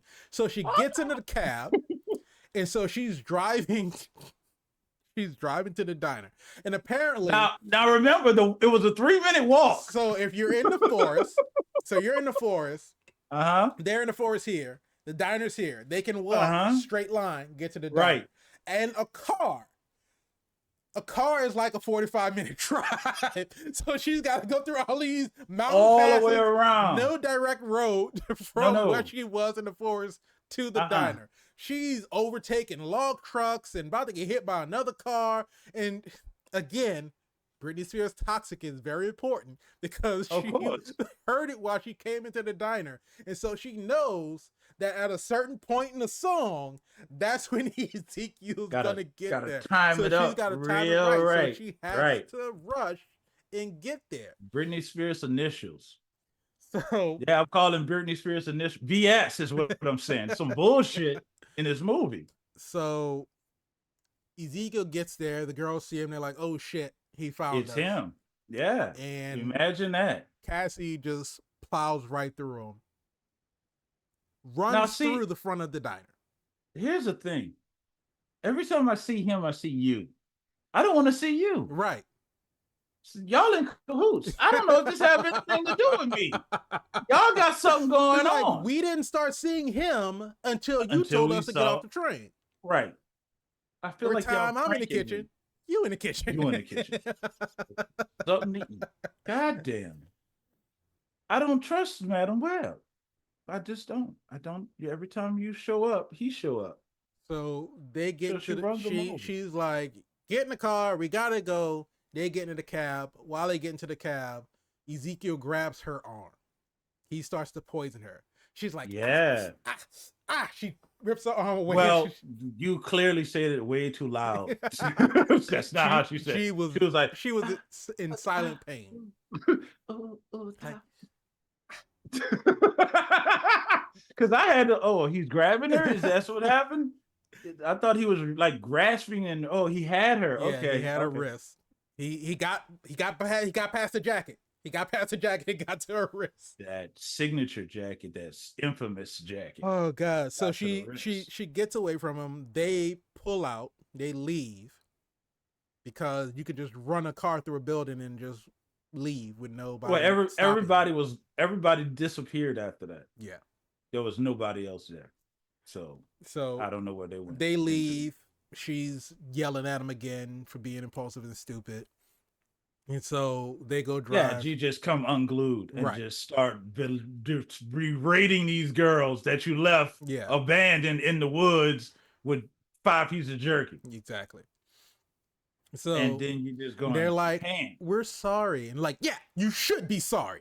And this is our hero. Wait, and then she shuts the little plexiglass window in the cab. Like, I'm mad at you. This is the person we're supposed to be rooting for. This is the one that you want us to get behind, Madam Web. Right? God. What you should have did was close your plexiglass and then hit it with the back of your hand so the little web formation could have came, because you clearly was using it everywhere. You might as well use it there too. Oh God. So she brings them to a motel. Because she's like, I need to figure out what's going on. So they check into the motel, they get into the room. She's sitting there, she's waiting, they fall asleep. And they make This was the weirdest thing. Mm-hmm. And I actually give them credit for this, because they went back and retconned it, because all 3 of the girls were sleeping in one bed while there were 2 beds. And I was thinking to myself, it would make a lot more sense if we just did 2 and 2. Yeah. But we got to have our hero in the bed by herself because, director's choice. Right. We don't want the adult woman sleeping with teenagers, I guess. Maybe. But so the kids are sleeping and Cassie gets up and she sneaks out. And so we're thinking she's pissed, she's over it, she's done, so she's gonna leave. Like you said, this was after we get, the talk about, Anya can't go back, her dad got deported, nobody's parents likes them, so they're all on their own. Yeah, and she's over it anyway. And she's over it. And so we're thinking that she's gonna sneak out, she's leaving them on her own.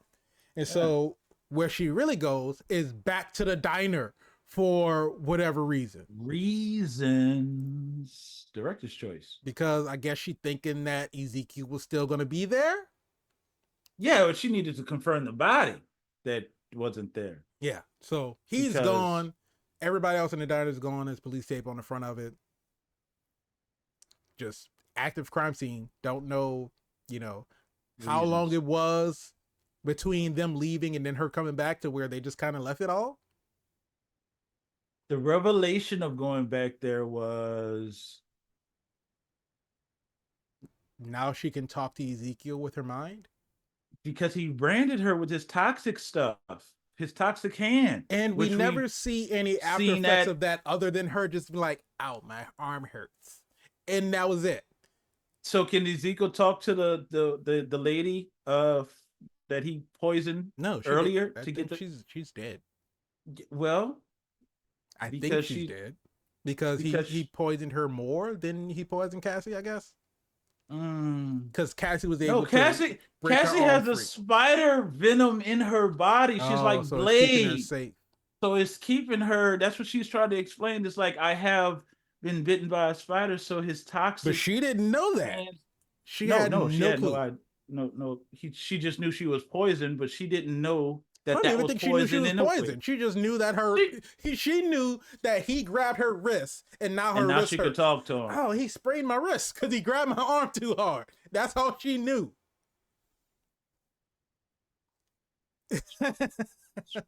Sony, just fuck you, Sony. So they're talking to. So now she could, and exposition dump. We got to get exposition, right? So why are you after these girls? Because they're going to kill me. Mm-hmm.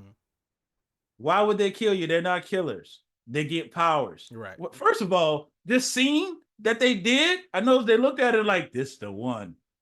Can't wait to put this in a movie.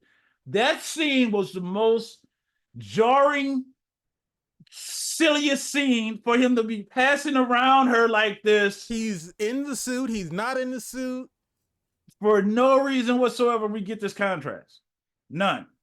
No reason. And another thing, and I haven't mentioned it, the actor who plays Ezekiel Sims, Tahar Rahim, he's a French actor. Oh, okay. He's a French actor, and he's giving his best Peruvian accent. On top of that, okay, his dialogue, and it wasn't just him, it was all of them throughout the movie, but his was kind of the most egregious. His dialogue was ADR to shit.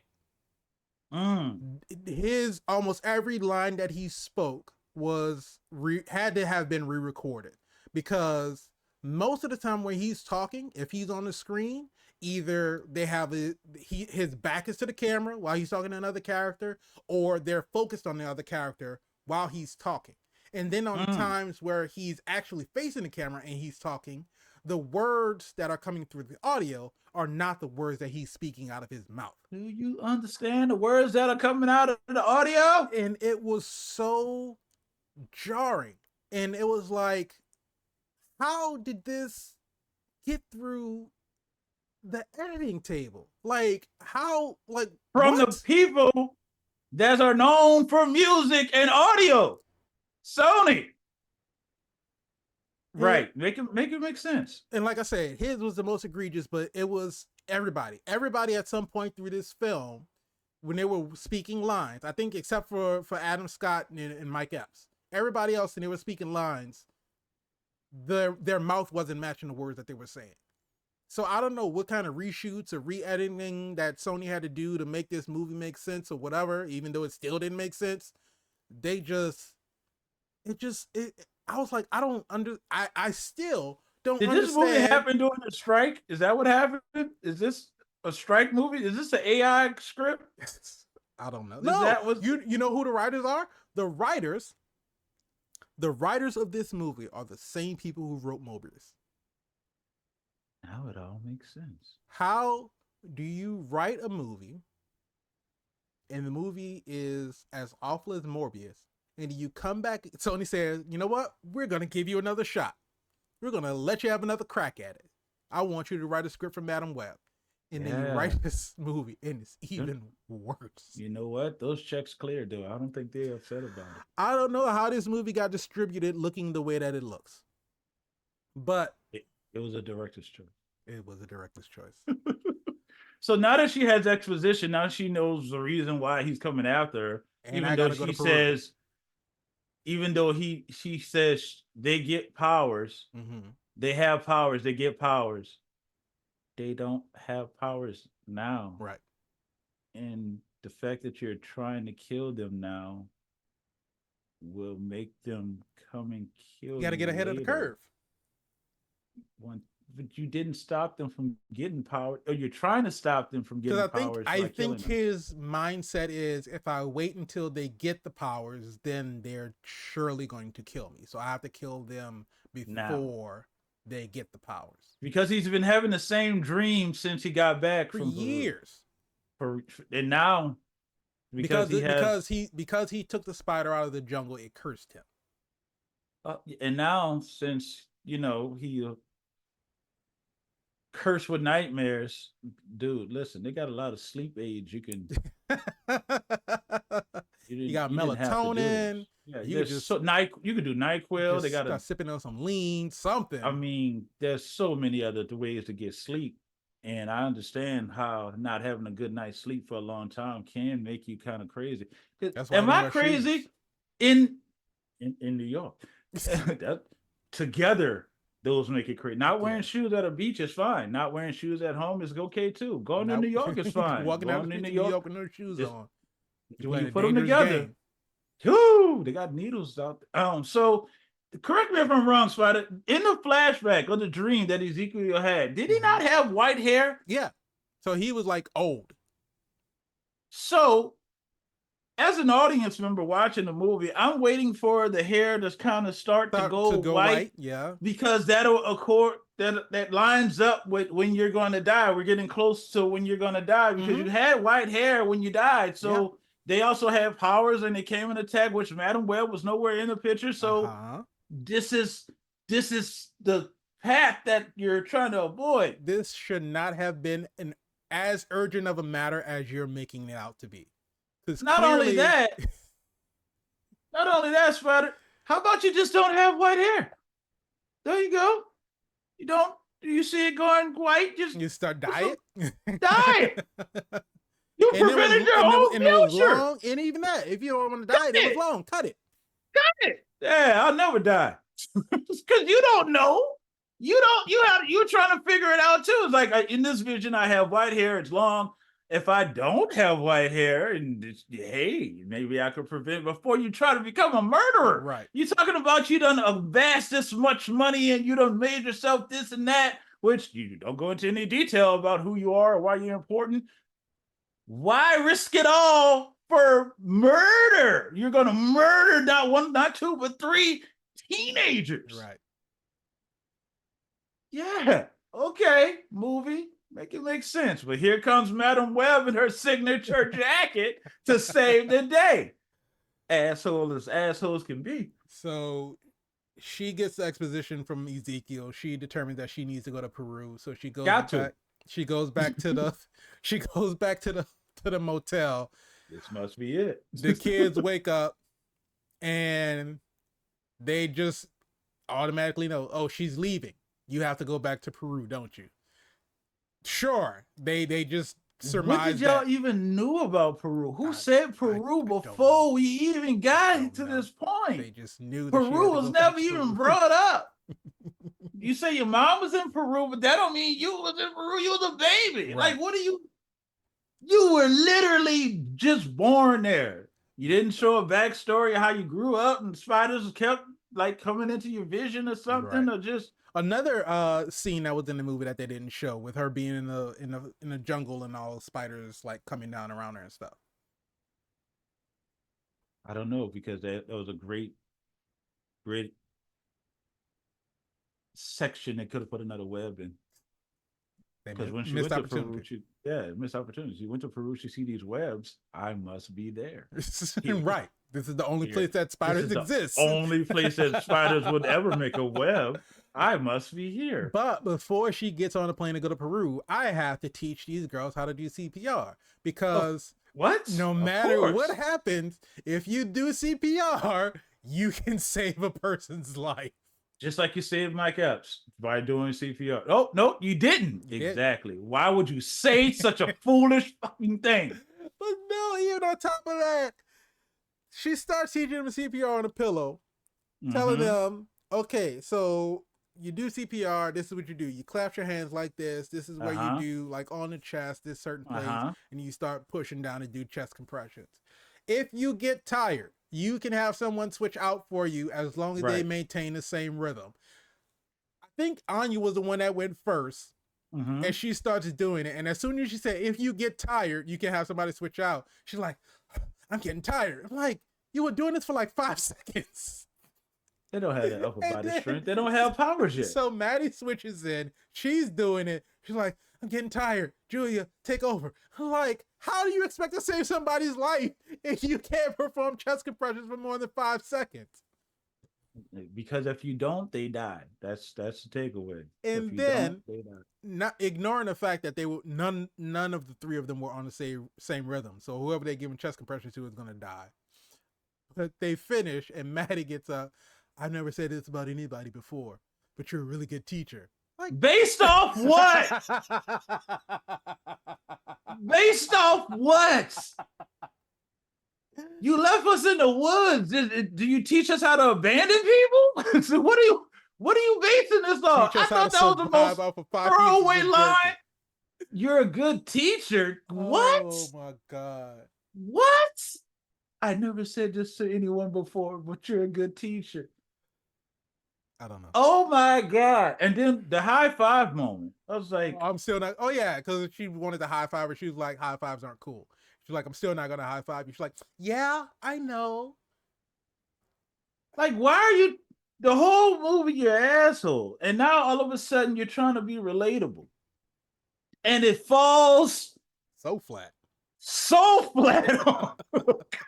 What is this? And then we're immediately out. Well, that doesn't work. Nope, we got to go back to what we were. Oh my goodness. So Cassie calls Ben because that's the only person that she can trust, because she has to go to Peru, but she can't take the girls to Peru because reasons, budget. Anya might get deported, of course, and I don't think Maddie or Julia has a passport. So okay, so we're in Peru. So we call Ben. We get no explanation as to the situation or what's going on, or any conversation to Ben as to what's happening. Just Ben shows up. She's like, I need you to take these girls and watch over them because the guy's trying to kill them. They? And Ben is like, okay, be careful. Ben is the most trusted person in the world. I guess you're aiding in kidnapping. Yes, that's what's going on. You are now aiding and abetting. Aiding and abetting and kidnapping, Ben Parker. So, and you wonder why you get killed. The choices that you make. So Ben takes the girls. She goes to Peru. We get to Peru. She's looking at the photo. She finds the exact spot in the jungle where she needs to be. Santiago shows up. He's like, I always knew you returned. How the fuck do you know? How do you know who this is? One, why are you dressed this way? I thought you was in the jungle, living in the trees, dressed in your sacred. He got on a nice Spider-Man linen shirt, got a little handkerchief around his neck. Homie looked like he's just enjoying the island life, even though you're not on an island. Just living it up. Oh yeah. People told me, they told me you was gonna come back, so I've canceled my plans to come over. Apparently, he hasn't aged. Dialogue. 30 years. 30 years. 30 years. There's something about that Lazarus pit. Keeps you young, keep that Ra's al Ghul going. So he takes her into the grotto, and he starts explaining, this is where your mom died, this is where you were born, but the web of your story goes beyond your birth. Goes now, not only beyond your birth, goes far beyond your birth. So I'm thinking we're gonna get like an ancestral lineage as to why she's fated to be this way. And he's this like, ain't Echo. That's what I thought they were going with it. He's like, do you trust me? And she's like, well, I guess I don't have a choice. And so he pushes her soul out of her body. Yeah, because he can do that. Because that's the thing he can do that. The lots of onions can do. Because he was bit by a spider. Right. So biological and not radioactive, just a regular mystical spider. Not even mystical. Not even mystical, just a regular spider in the jungle. Now you the ancient one. Yeah. Now you the sorcerer. You're the sorcerer supreme. Pushing somebody out pushing the spirit out of the body. Right. You can astral project people out their body. So now she's in the water. She's underwater. But is she though? I mean, her spirit is underwater. Okay. And so she sees all of these different webs, and she sees her mom having birth. She sees her mom in the jungle, and her mom getting shot, and all this other kind of shit. And then flashback, and he's like, "Why are you just showing me this? Why are you showing me my mom getting killed?" It's like, no, it goes beyond that. So we get to like maybe go further, go deeper. Maybe 3 weeks before. We don't know how long it was before this. Time reference at all. It could have been the same day. Time works differently in the TVA. So she's sitting in the doctor's office. Constance, Cassandra's mom, is sitting in the doctor's office. The doctor is telling her, hey, your child is going to have this disease. We've run these tests. So she's her lifespan is going to be short, and she's like, no, I don't accept this. I'm not going to sit back and just accept, take it as it is. Yeah, there's research. I've been researching this for years. There's spiders in the jungle, and they have healing properties. You want a doctor that's trained in modern medicine to take what you're saying about a holistic spider that if it bites you will heal you and your baby. Right. This woman ain't about to So she sees, so Cassie sees all of this, and she understands, You went to the jungle for me. You didn't do it because you hated me. I spent all this time hating you, and I didn't realize you were doing this all for me. And somehow she can hug her mom now because her spirit can hug her mom's spirit. Why the fuck not? and the mom is aware of the hug, right? Because she hugs her right back, and it's like, oh. And she's like, is that something that happened at the doctor's?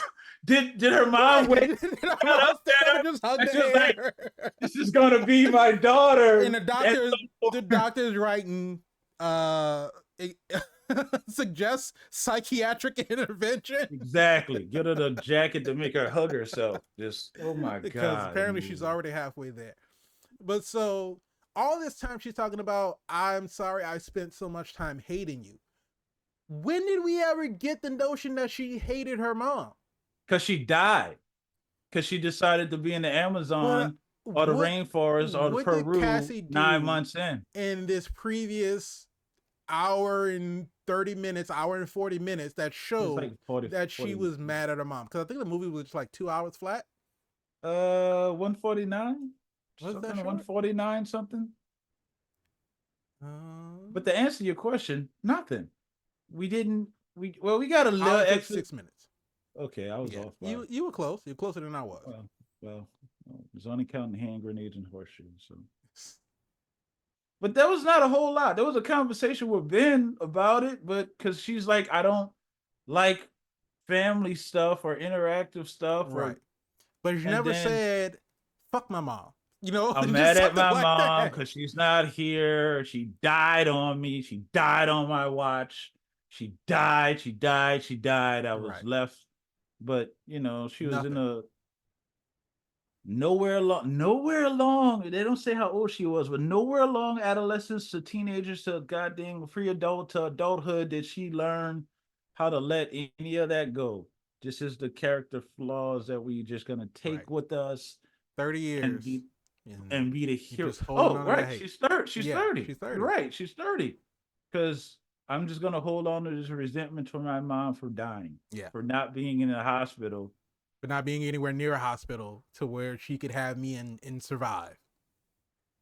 But who told you that? Who told you great question. Who gave her all the notes? Who gave her mom's stuff? Somebody had to collect it. There's lots of the onions go back to the tent. And it was like, okay, we got to get the Spider Lord. Somebody. Yeah, let's get her stuff. Let's leave everybody else stuff because they did. Right. For this baby. Like, you knew that was fuck you, movie. That could have belonged to any other scientist. Exactly. How you know? It was unless you've been watching. And if you were watching, why didn't you intervene before the gunshot started going off? It was written in the front cover of the journal. Should I be shot, please give this to my child. To my child. This journal belongs to Constance Webb. You all know how this stuff. When you're in school, you got the marble notebooks and they have like the space for your name. Yeah.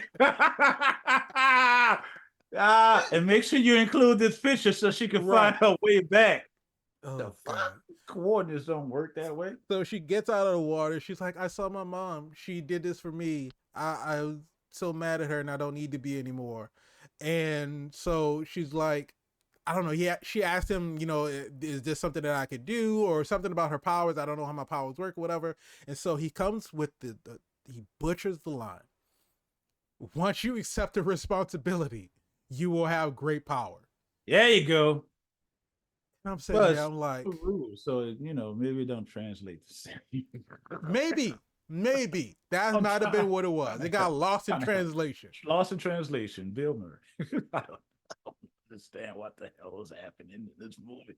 So she gets ready to go back to the States. Yeah, it's the call to action now. Yeah, she's accepting the responsibility now. Mm-hmm. So she's going back to the States. In the midst of this, again, asshole kids, they're staying at Mary's house because Ben is staying with Mary. That's because right. I forget what Peter's dad's name is,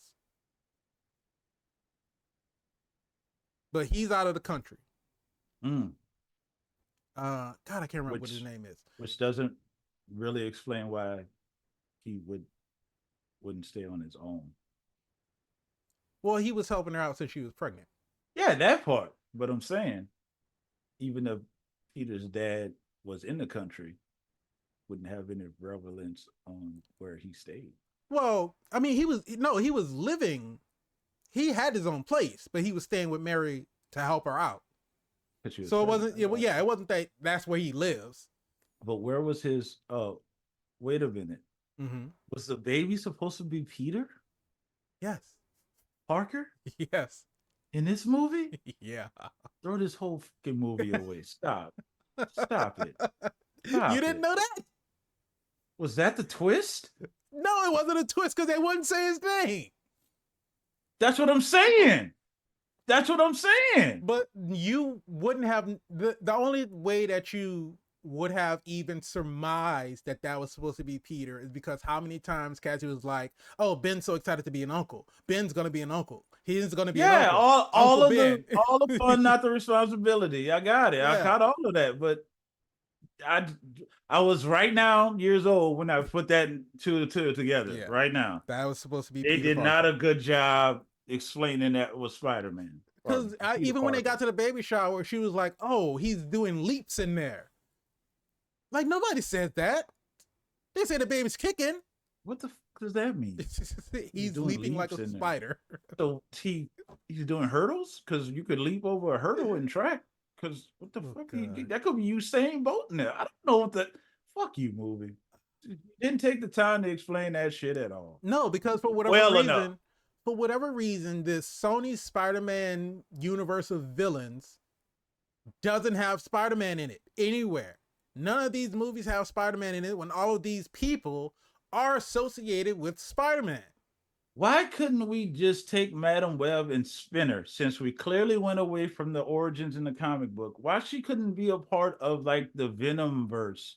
Why couldn't she, instead of being over the Web of Life and Destiny, could have been over like a Vision hive mind? I mean, technically all of this is still happening in the same universe, but this is back in 2003 where Venom took place in 2018 and Morbius took place in like 2022 or something like that.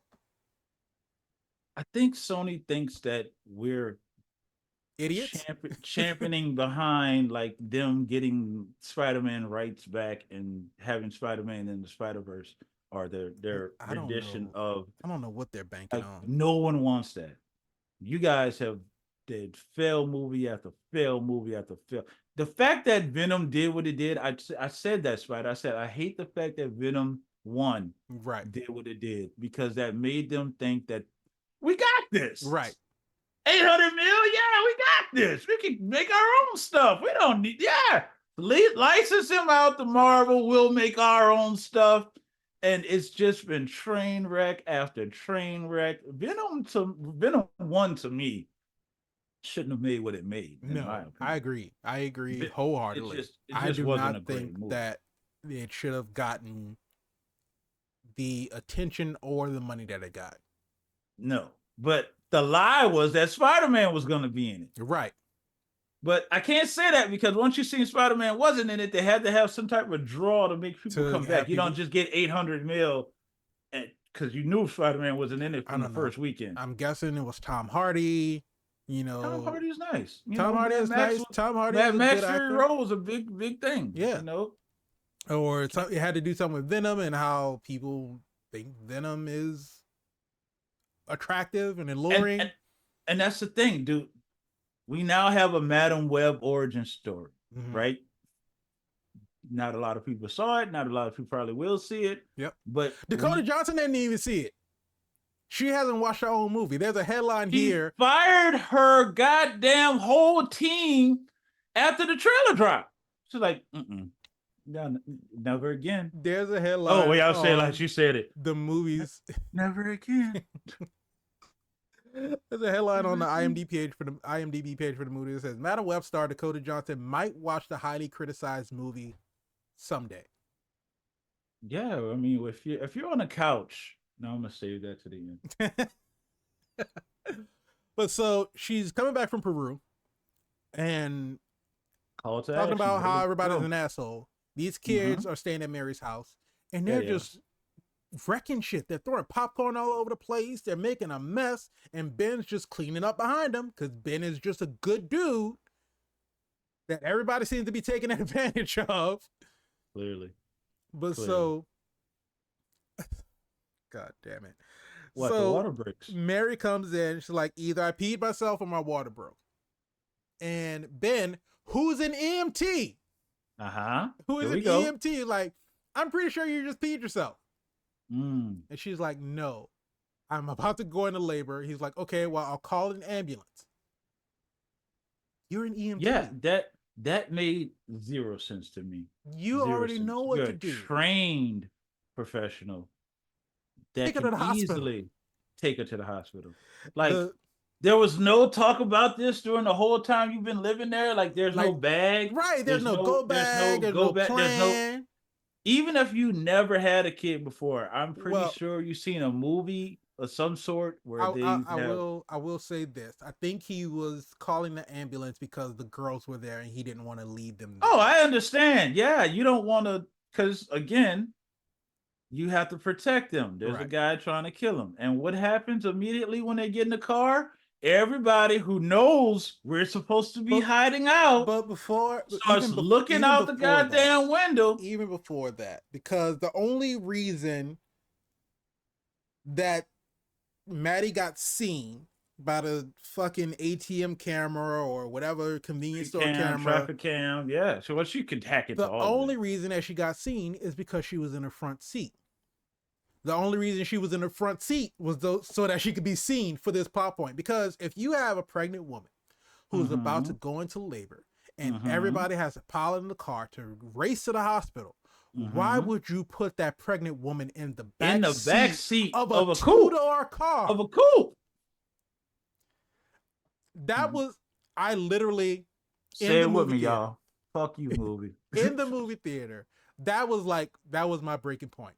That was my breaking point. She needed leg room to stretch out. But before you say that, she had two people right on the side of her. Not much stretching you could do. No. So fuck you, movie. That's all I'm saying. They put her in the back seat. I was like, I literally said out loud in the movie theater, you don't put a pregnant woman in the back seat of a two-door car. It was literally just so they could have that plot point to see her in the camera. Because if she was in the back seat, they wouldn't have spotted her. No, everything would have been fine. The fact that she has, who looks out the window like this? I have to put my whole face out the window. Like, it's not a glance. I'm not turning. You didn't get a side profile. You got the whole face. Front of the face. So yeah, of course, he now knows where they are. And here he comes. But no, he doesn't even come. You got to stop, turn all the lights green. Right. Okay. Because I got to get them stuck. And so, where were you? Like, what were you? I'm over here at the bar with no shoes on. I got to make it across town. So they over here trying to put shoes on me, Spider. They over here trying to size my feet up. Slow them down. Give them all green lights. So the reason that they had to leave in the car because Ben said he called the ambulance and they wouldn't be there for like another 30, 45 minutes. Right. So Cassie gets to the house. Right. Knocks on the door. Nobody answers. She goes around to the side, looks in the window. In the same cab that's been reported stolen. That we left at the airport. They left at the airport, no plates. She's been driving around this cab for 4 days with no plates on it, never got pulled over. Couldn't call an Uber to get back to the house. You got to use the same cab. Right, because the one the police looking for. Okay, now we're here. Go ahead. She looks in the window, sees the puddle on the floor. And just says... just immediately assumes. She says, got it. So she knows. That's all I need to see. You could have wasted water. Right. There could have been a spill. But the lights are off. There's a puddle on the floor. So there's only one thing that could mean. Only one thing that could mean. They're going to the store to get some brownie wipers. So as soon as she's getting ready to leave, the ambulance pulls up. Of course. What significance does the ambulance play into this movie? If she started out as a taxi cab driver that knew CPR, how would this be different? It wouldn't be any different.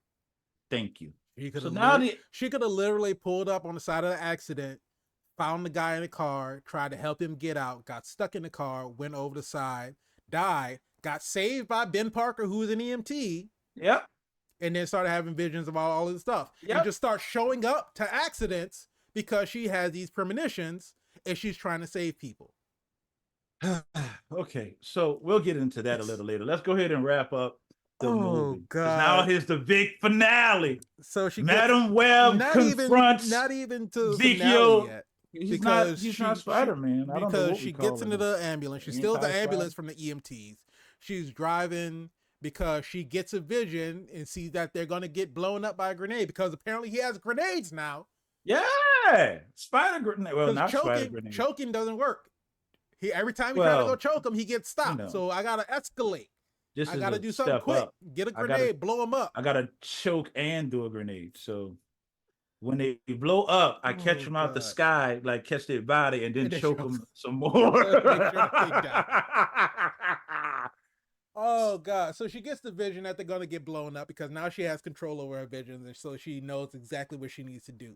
Steals the ambulance because she has how we learn how to work. Oh, the call to she's a hero now. Accepted the responsibility, so now she's a hero.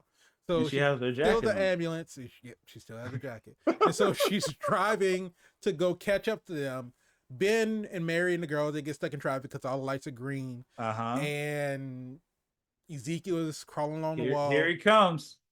And so he's about to take his grenade and he's about to throw it. But lo and behold, Cassie knows exactly where to drive all this traffic through a wall to knock Ezekiel off the wall. Because I know he's there because I saw the vision of exactly where, but we've seen already. You do the same thing because you got to time it up. This time, no Britney Spears. Right. So she's because she doesn't need it now. She has control of her vision. She can time it up. She can sing Britney, it up. Hold my beer, Britney. Hold my Pepsi, Britney. Hold my Pepsi. I got this. Hold my Pepsi. I got this. Because Pepsi plays a significant role in this movie. It does. It has to be Pepsi executives like, we need a sponsor or we need some product placement in here. Pepsi execs like, Pepsi been losing the Coke super hard. Say less. We got one even better for you. Have your villain killed by Pepsi himself. Not only that, we have our product in a movie, and the first time it's introduced, the main character says that they don't want it. Yeah, you can't say that. How dare you? You have to die by Pepsi now, by Pepsi's hand. Oh my God! So you hit him with an ambulance, right? And he's still not dead. He's still not dead. The grenade falls out of his hand. It blows up on the side of the car. She lands fine, perfectly, because ambulances are just known for all of their internal safety features. Ask Michael Bay. He did the whole movie by ambulance. That ambulance, wow, that's clearly not the same ambulance because that one didn't survive that movie. No. But this one balanced out. It just landed perfectly and it was drivable. An ambulance can't stand up to a dump truck, but it can go through a concrete wall. Got it. So she lands, she's fine. She gets out of the car. No injuries. They're all looking at her like, what the fuck did you just do? And so she tells Ben, girls, get in the ambulance. Ben, you can go to the hospital. He's not going to worry about you because the girls aren't with you. So he's just going to, I don't know, like turn his way out of the traffic to get to the hospital. So now they're driving off in an ambulance. She gets still driving. Still drivable. So she's driving. And so the girls are like, oh, well, now you're showing off. You're like, no, I'm not showing off. And so she said just a little bit, maybe a little bit. Well, no, that comes after because now she has control of her vision. So she's like, oh, well, what do we do? Grab the defibrillator. Charge it up. Everybody stay away from the floors and walls. And when I say now, I need you to shock the ceiling. And so she goes into her vision. She sees him swinging. Not yet. Not swinging, jumping. Not swinging, jumping because Webb no shooter's webs. not fitted yet. Yeah, nah. So not yet. Now he lands. She shocks it, which I don't even think that's actually. That's not how something that you can actually do. No. So she shocks the roof. No. He flies off because he got electrocuted. Still alive though. And so that's when she says, now you're really showing off. And she's like, maybe a little bit. Maybe a little bit. A little short, maybe a little bit. So they are driving. The ambulance finally gives out. The engine starts smoking. It breaks down. They can't go any Imagine that. Just, It wouldn't just surprise. cut out. What? You know, It you went drive through through a whole wall. wall. Car Now might it not work clumps anymore out. after that. It must be out of gas. So they jump out. She sees a vision. We have to go to the factory. We have to go to the factory. The factory that was previously on fire. Right. So they get to the factory. Now it's working again. Inside the factory, and this has to the be all the Pepsi factory. The Pepsi Cola factory. The place that O'Neill said was a death trap. The place that caught on fire 2 days ago. That has fireworks in it. How the fuck did those fireworks not explode when the building caught on fire?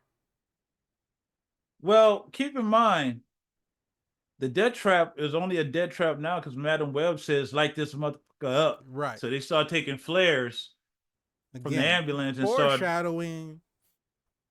So she comes up with this whole plan. You go here, take these flares. Not only because they got the flares out of the ambulance, not only did they have flares in the ambulance, there was a smoke grenade in the ambulance. Yeah, because that's what ambulances have. They gotta have a smoke. Spider, you ain't never seen first responders on the scene pop that smoke. Like, I need everybody to back up. Roll that canvas down. Director's choice. Director's choice. Ah, not a military ambulance, just a regular civilian commercial ambulance. Smoke grenade. So she's guiding them, she's directing them, and then they say again, "Now you're really showing off." I'm like, why you had to say it a third time? Because in case you didn't catch it the first time. I missed it the first time. I only caught it the second time. Because the tone was so low. So she has Ezekiel showed up, smokes in the warehouse, so he can't really see. I can't see. And so now they're throwing flares in all of the fireworks boxes. Fireworks start exploding all everywhere. Now they're running because where's the Pepsi? Ezekiel has spotted them. She's already had visions that the S is going to come into play. And so they're running around. Poor Spider-Man. So they're running around. They're trying to get away, and they come up to a dead end. It's like, there's nowhere to go. Just wait. No, this was when she said it. She's like, just wait. Everybody duck. And his firework blows a hole in the brick wall. Now, I don't know what kind of fireworks are being housed in this warehouse. I don't know how powerful. These are not fireworks. These are RPG missiles. There you go. That would make sense. It just blew a hole in the wall. I'm sitting in the movie theater. I was like, I don't think that fireworks can do that. You ever heard of an M80? This is a M 8,000. 1,800. Yeah, well, probably. I was gonna say 1,800, but you might need 1,000. Because I was like, I'm pretty sure it would just like explode on impact with the wall. That's what I'm thinking about fireworks. And now, granted, I don't have what you should be saying is who's constructing these walls? Because you could drive an ambulance through one in the city in New York, and in this version of New York, and you can just go ahead and you could have went up there and pushed that wall down. Pretty much. So the firework blows the hole through the wall, and that's when Matt says, "Now you're really showing off." And so they go through the hole in the wall. They get to the roof because when they were in the ambulance, she called for an aerial evac. So a helicopter's on the way. Immediately, because you know time works differently in this version of the MCU. Sorry, Sony. Ooh. The MC poo. Ooh. But so they're getting up to the roof. We got to get up to the roof so the helicopter can pick us up. Right. So they get up to the roof. All the fireworks are exploding. things are catching on fire. The whole time she's getting, she can see into the future now. So we don't even have to see the visions. She just knows when everything's coming. She knows how to block things. She knows. Yeah, she's Captain America now. Yeah, apparently so. She just picks up a piece of sheet metal, and the same fireworks that blew a hole through the wall, she can repel it. She can repel it Captain with a piece America of sheet metal. She used her shield to block off all that M80s, M1800s, M8000s. It's just I'm super strong now because I believe in myself. Oh my God! So that's how my visions work. Yeah. So the roof is collapsing. She's using her sight of the future to make sure everybody stays safe, telling them when to duck, telling them when to move, telling them when to run, telling them when to stop. And so the helicopter is on the loudspeaker. Hey, the roof isn't safe. You need to get higher so we can pick you up. Because she already saw the vision of them all in the helicopter, so she knows that that's how they're going to get away. Yeah, of course. And so I don't know how she didn't see this, but so Ezekiel gets out on the roof and comes flying right through one of them holes that was made. One of the holes. And surprise, bitch! Here I go. One of the fireworks got deflected some kind of way, hits the helicopter. Helicopter goes down. Don't know how she didn't see that. That didn't show up in her vision. That's so Raven.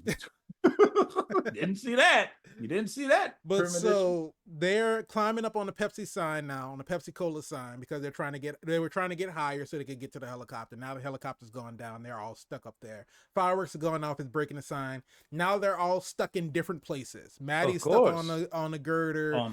Julia's stuck on this. She's hanging. Anya's stuck on this thing, she's hanging. What are we gonna do? Ezekiel goes up. You can't save all three. You can't save all three. And so she remembers. That's when she pull out her Miles Morales. She remembers that Santiago told her that she could be in multiple. When she fully realizes her power, she could be in multiple places at once.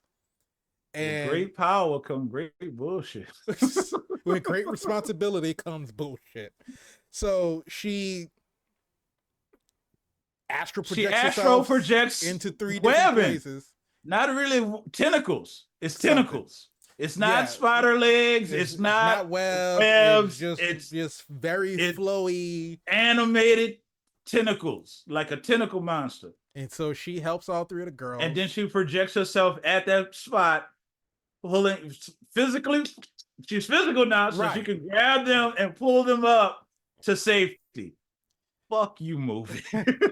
And so Ezekiel sees this. He's like, no, this is impossible. So he hits her. She gets sucked back into herself. You couldn't do that beforehand when you seeing all the tentacles come out. You could have just ran up and choked her. This was your time, my guy. This was the time. Opportunity. You could have shot. Her neck was open. You could have grabbed her right then. So somehow he gets knocked down and gets pinned down by part of the sign. Yeah, because the building's collapsing. The hero line of the movie. All this time you were worried about them when you should have been worried about me. We don't even know who you was. Exactly. I don't even know. That's his Thanos moment. I don't even know who you are. Like the only reason I know you because you keep interfering in what I'm trying to do. Exactly. I still don't know. Like. You could have said that when we was having our loop-de-loop talk. When we was doing this in the first time they interacted, and the girl in the chair was telling them like, well, who is this woman and how did they know where I was showing up? He was like, I don't know, I don't really have anything on her. He's like, all right, well, she's no consequence. Just find the girls. Like, I'm not worried about her. Right. And then you realize that's you're like, it can't be her daughter. And then it's like, that's it. Yeah.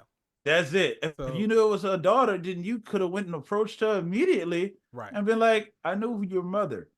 All of a sudden, I'm interested. Right. You could have choked her right there. Yeah, you could have played that situation. Like, I'm gonna get you out of the way. Start talking about your mom. Start talking about her mom. Give it a whole Bucky is alive treatment. Oh yeah. Go to Peru for the answers, and now go find these girls and just kill them. Exactly. He usually, Spider. I was gonna ask this question Normally we go into this, what could have made the movie better? Nothing. But I think don't make the movie. Addressed it right there. Well, Sony ain't gonna do that. They need to lose money for a tax write-off or something. I don't know. Do what Warner Brothers is doing, and they just shelve movies and then just make the money off of it. Just write it off. That's what I don't know. But so Ezekiel gets crushed. He's dead. Cassie gets blown off the roof. Why? Why is he dead? Why is he dead? Because he got hit by a car, a taxi, an ambulance, damn near blown up. And now all of a sudden electrocuted. Now all of a sudden the power of the S. Because don't fuck with letters. Because he's a spider, and when you squish a spider, they don't get back up. in unison. 1, 2, 3. Fuck you, movie. Fuck you, movie. Oh, so she gets blown off the roof, and in the most fucking comedic. No, she gets hit in the face with fireworks no, first. That's after. No, she got blown off the roof first, and when she's underwater, that's when it hits her in the face, which is even dumber. Fireworks don't dissolve in water anymore. That's not how they.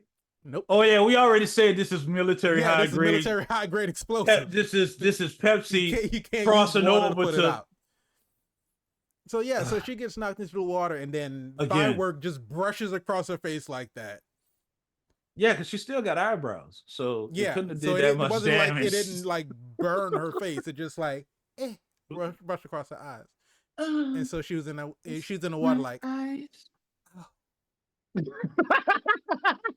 So and she was underwater. I swear to God, it was the same sound. That's the sound we're gonna make underwater. How you ain't gonna put no on it or nothing. So okay. Julia jumps in. Have to. Fishes her out. They put her on, save herself. They put her on a dock. This is the second time that she's died underwater. Basically, Cassie can't swim. No, at all. You need to stay out of water. You need to stay. But you was born in water. You can't swim. You can't swim. So they pull out, and this is where the callback comes. They start doing chest compressions. Now, here's the thing. Of course. If you have someone who's drowned or drowning, they need air into their airways because you push the air in, and it pushes the water out. I'm glad that you brought this up, Spider, because there's been talk in the community between, American Heart Association and all the people in powers that be that does CPR. They go back and CPR forth. Certified.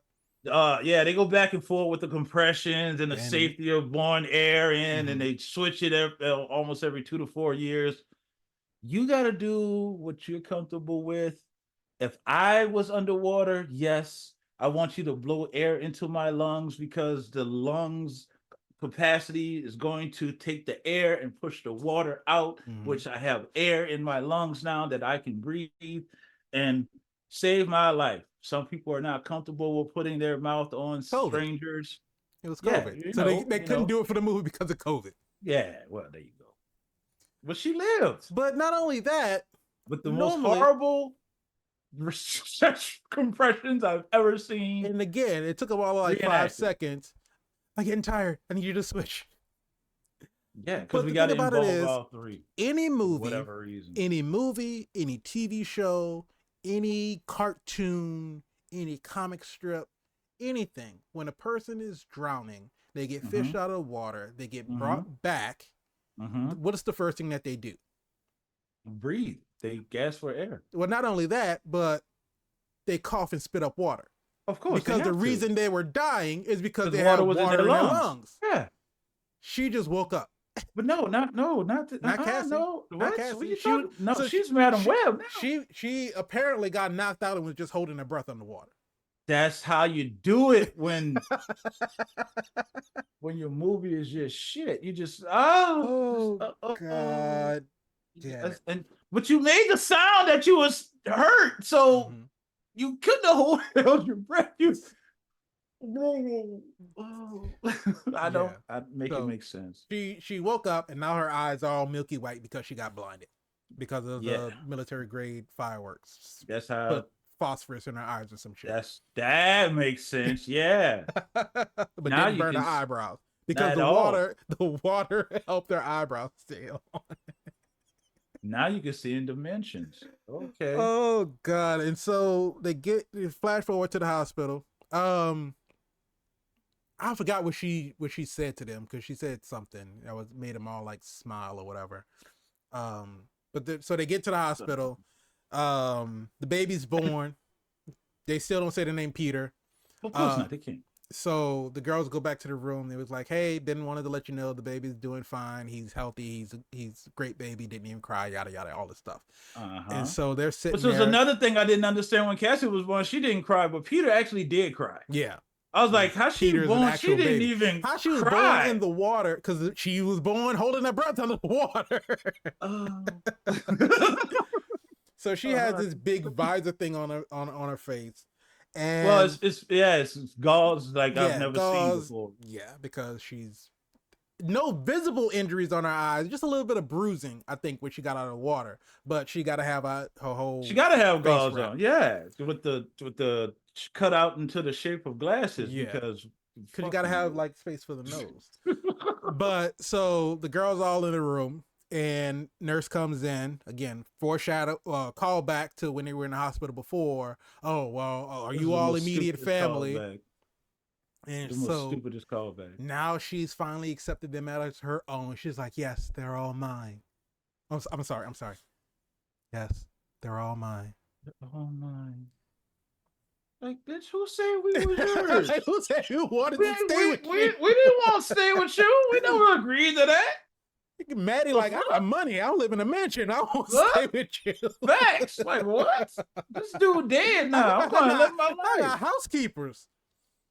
Why would I live with you? You're an EMT. That's not even working. How you going to work now? You can't even see. I can see better than ever. Right. And so you see yourself getting out that fucking chair. Can't see that. So we get to the final scene.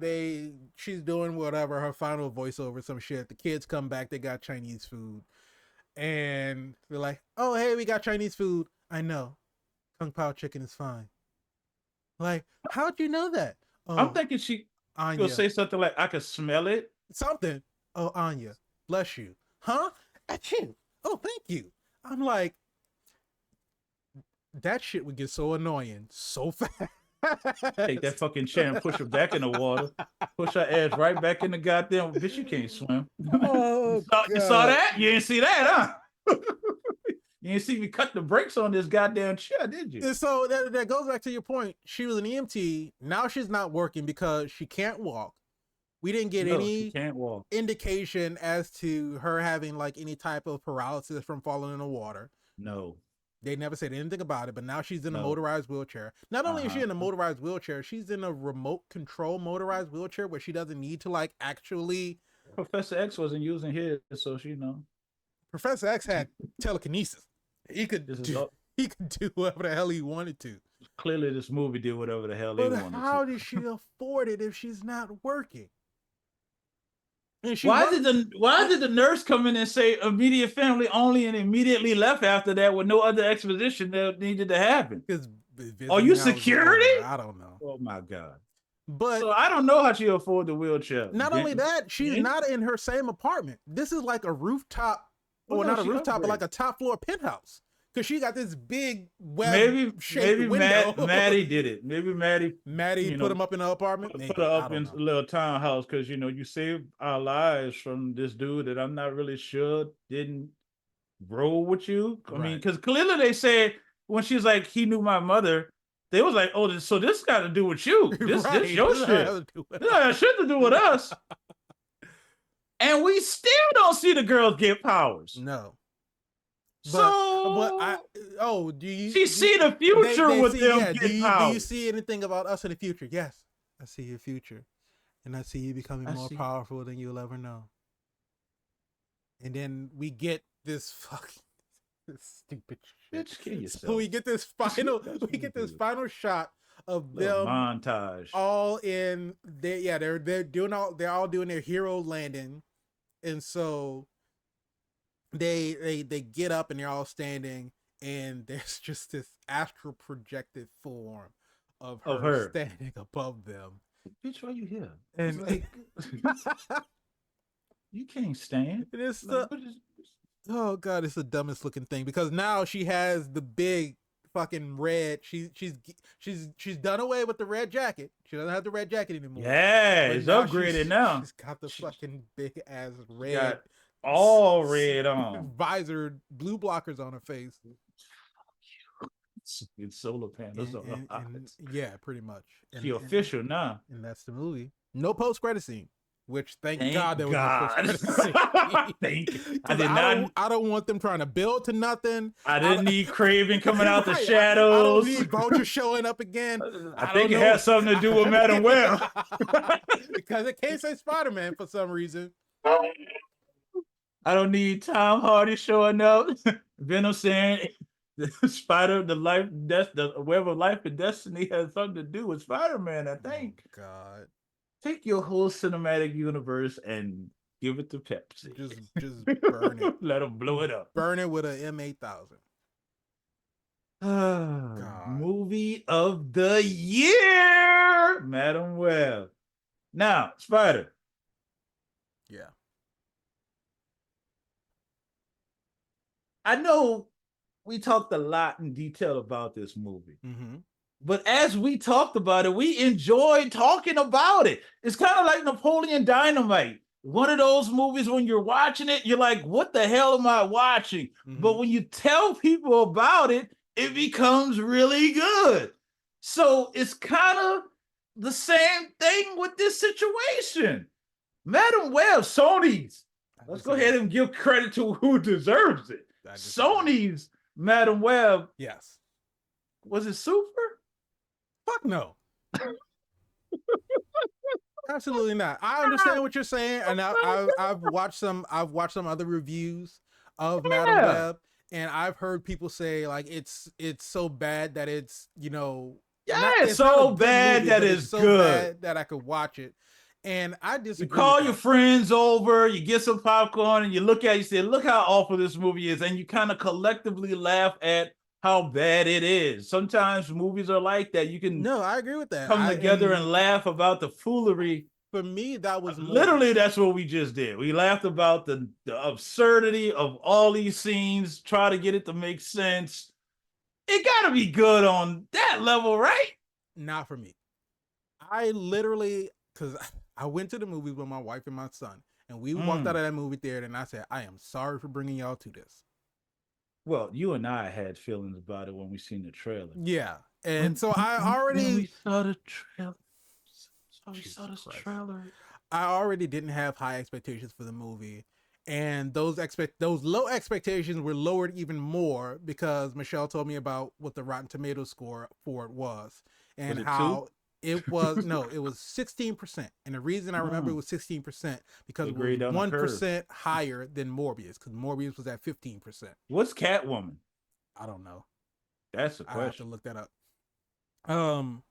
But yeah, I walked out of that and I was like, I am sorry for bringing y'all to this. I did not know this. I knew it was 16% on Rotten Tomatoes, but I did not know that it was going to be this awful. Just the ADR portion of it. How that shouldn't happen in any movie. I don't care how bad your movie is.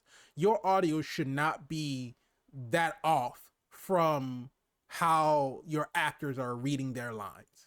But here's the thing. They took Dakota's audio and they turned it all the way up. So imagine if they didn't. We wouldn't be able to hear it. We wouldn't be able to hear anything that she had. Catwoman is 8%. Oh, well, there you go. They did better than Catwoman. They can always say they did better than Catwoman. Yeah. Dun, da, da, da. They can say they did better than Elektra, too, because Elektra is 11%. Dun, da, da, da. And they can say they did better than Morbius. So that's 3 whole movies that they did better than according to Rotten Tomatoes. You wanted us to outdo ourselves. We did. God. It starts with 1. No, I can understand, finding the humor in it and just making it, just laughing at it because it's so bad. But I can't even bring myself to say that I could rewatch this with other people just so they can also see how bad it is. I never want to see anything about this movie ever again. Do you want to hear about it? I don't want to hear it. I don't want to see it. Listen, I know Dakota Johnson has, she has her filmography of things that she's done, and I didn't say anything about a range. She has her movies that she's done, some of them that she's been like, stellar, better than average. What's the word that I'm looking for? Phenomenal. Basically, people have said that she's acted well in some movies. People that say that she's been done a good job. I don't think she was in Pride and Prejudice. Oh, that must be why people like it. Possibly. But no, so these burns are quick. I think that was the beginning of where it all went wrong, because I don't casting. Yes, casting was a big issue. Not necessarily for the girls, because I feel like if the casting was better for Cassie, then maybe the portrayal from the girls could have been a little bit better. The casting for Cassie and the casting for Ezekiel just seemed terrible. And I don't know, I guess they auditioned well. Like, I really don't know why she was the one to be able to get this role. Because I feel like it could have went to somebody unknown. It could have went to literally anybody. Director's choice. Director's choice. There you go. I don't know. But is this movie super? Absolutely not. Absolutely not. Never will be. What? It not even this on the second view. Movie of the year. What are you talking about, by whose standards? Show me one commercial where it says that Madame Web is the movie of the year. Show me one article, one website, one blog, one blurb that says that this is the movie of the year. I can show you, but it's not going to say the movie of the year to watch. It's going to say the movie of the year to skip. There are 1.4 thousand people on IMDb. Okay. That rated this movie a 10 out of 10. There you go. See? That's what I'm telling you. Sony's not looking at this as a loss. They're looking at this as a win. And there's 7.2 thousand people that rated as a 1 out of 10. Well, those are numbers that we're just not going to pay attention to. Oh, God. Some people waiting for that Madame Web sequel. They want to see what she going to show up. Just some of these headlines for these reviews. How are bad writers able to continually get hired for big budget films? Make Morbius look like The Dark Knight. Sony needs to stop making superhero content. I am filled with hatred. It can't get any worse. Movie featuring Pepsi product placement. 50 Shades of Mess. Madam Pleb. Yeah. Oh, God. And one just says garbage. Clearly. So they just going by the reviews that they read. Maybe. But Mr. VIP Frankie Washington, I'll yes, ask sir. you this. Is Sony's Madame Web starring Dakota Johnson? Dakota Johnson, right. Is it super? Fuck no. Not at all. No. Well, let me say this. Depending on what you want to categorize as super. As an enjoyable movie that leaves you leaving the theater this with a feeling of I didn't waste my money and time and energy coming to see this movie, it fails tremendously. I mean, it succeeds. It succeeds tremendously if that's the opposite of you trying to achieve. But if you're looking for a movie that you could throw your popcorn at, probably fall asleep to while you're out in public, have references for bad movies in the future, then it 100% hits the mark. Wait. It 100% hits the mark. He's coming to kill you. Get off the train. Get off of the train. That was a flashback. I could see the future. And then rewind it and change it. And you're alive now. The cleanest baby ever. Yay. I'm looking at these reviews on IMDb, and I'm looking at the ones that rated it 10 out of 10. Yeah, it's a 10 out of 10. What they say about? No, it's not a 10 out of 10. They're saying that this movie isn't perfect. It's a solid 7 out of 10, but I'm giving it a 10 out of 10 so I can even out the bad reviews. So even they don't think it's a 10 out of 10. They're just rating it as a 10 Dakota to try to don't think it's a offset 10 out of 10. Because You how would she know? She didn't even watch it. She don't stand behind her own project. So again, listen, we don't hold back on our things. Super, y'all know that. Y'all know it when y'all click the thumbnail. What would have made this movie better? Because you can't say you can't do a Madam Web movie because again, no, because Madam Web is an interesting character. But nobody asked for a Guardians of the Galaxy movie, right? But here's my thing. Go ahead. You can't express the importance of the web of life and destiny without incorporating some type of Spider-Man in it. But there was a Spider-Person in it. There was a Spider-Person, but then it still didn't give any explanation as to how they were connected to the web of life and destiny. Oh no, that didn't even come up into play. We didn't talk about the web of life and destiny at all. It's just when you believe in yourself, you could be everywhere at one time. You could be everywhere all at once. That's what you could do. One of the biggest parts of Madam Web is her clairvoyant nature and her intervening into Spider-Man's life. That's the only thing she does. That's all she does. Then they try to retcon it and try to give her a little backstory as like a field agent or but nobody really took to that because again, no one cared. If you're gonna do it, you gotta. I'm not even gonna say that you have to cast an unknown. Let's say you wanted to keep Dakota in it, right? First of all, she got to come out of that shell. She got to show some emotion. We got more emotion from Captain Marvel in her first movie. And she really didn't have any. If that gives you a scale of what she didn't. But yeah, the kids, the teens, the ones that you did all this promo, you lied in the trailer, and Sony got to get away from that. You got to stop lying in your trailers. Right. Just stop. You put Spider-Man and Morbius, he wasn't in there. Kraven is coming out, and we know there's no Spider-Man in it.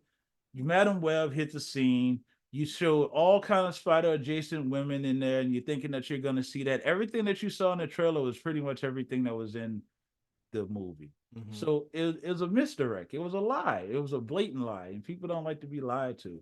But you can't make your character an asshole throughout the movie and want the audience to root behind them. That's where you first started off wrong. You can't do it. There's a lovable asshole, but at the same time, let's say, for example, Green Lantern, right? Ryan Reynolds is in Green Lantern, and some people hate Green Lantern, some people love Green Lantern. Ryan Reynolds met his wife on Green Lantern, so I know he loves it at some extent. So, but he was an asshole. In the morning he woke up, there was a woman in his bed. He's like, there's water in the tap. Bye. It's an asshole thing to say. Yeah. But what was he doing? He was going to a birthday party for his nephew or his niece. He was going to a birthday party. He was driving erratically. He was going to a birthday party, or somewhere along the line, he was going to a birthday party. What a gift. You even seen him wrapping the gift in the car. He's a horrible person, right? Mm-hmm. But then this horrible person is yanked up out of obscurity.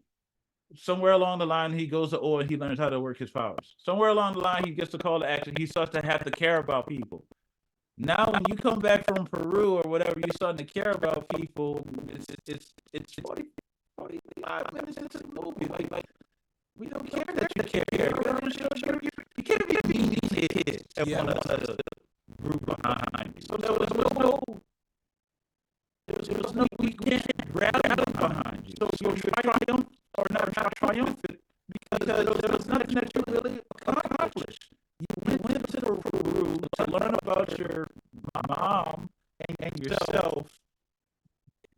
The whole movie just didn't really make sense. But to make it make sense, you didn't even have to drive an ambulance. Like that had no point. The introductory to your character is just wrong. It made no sense. Yeah, because you don't have to be an EMT to know CPR.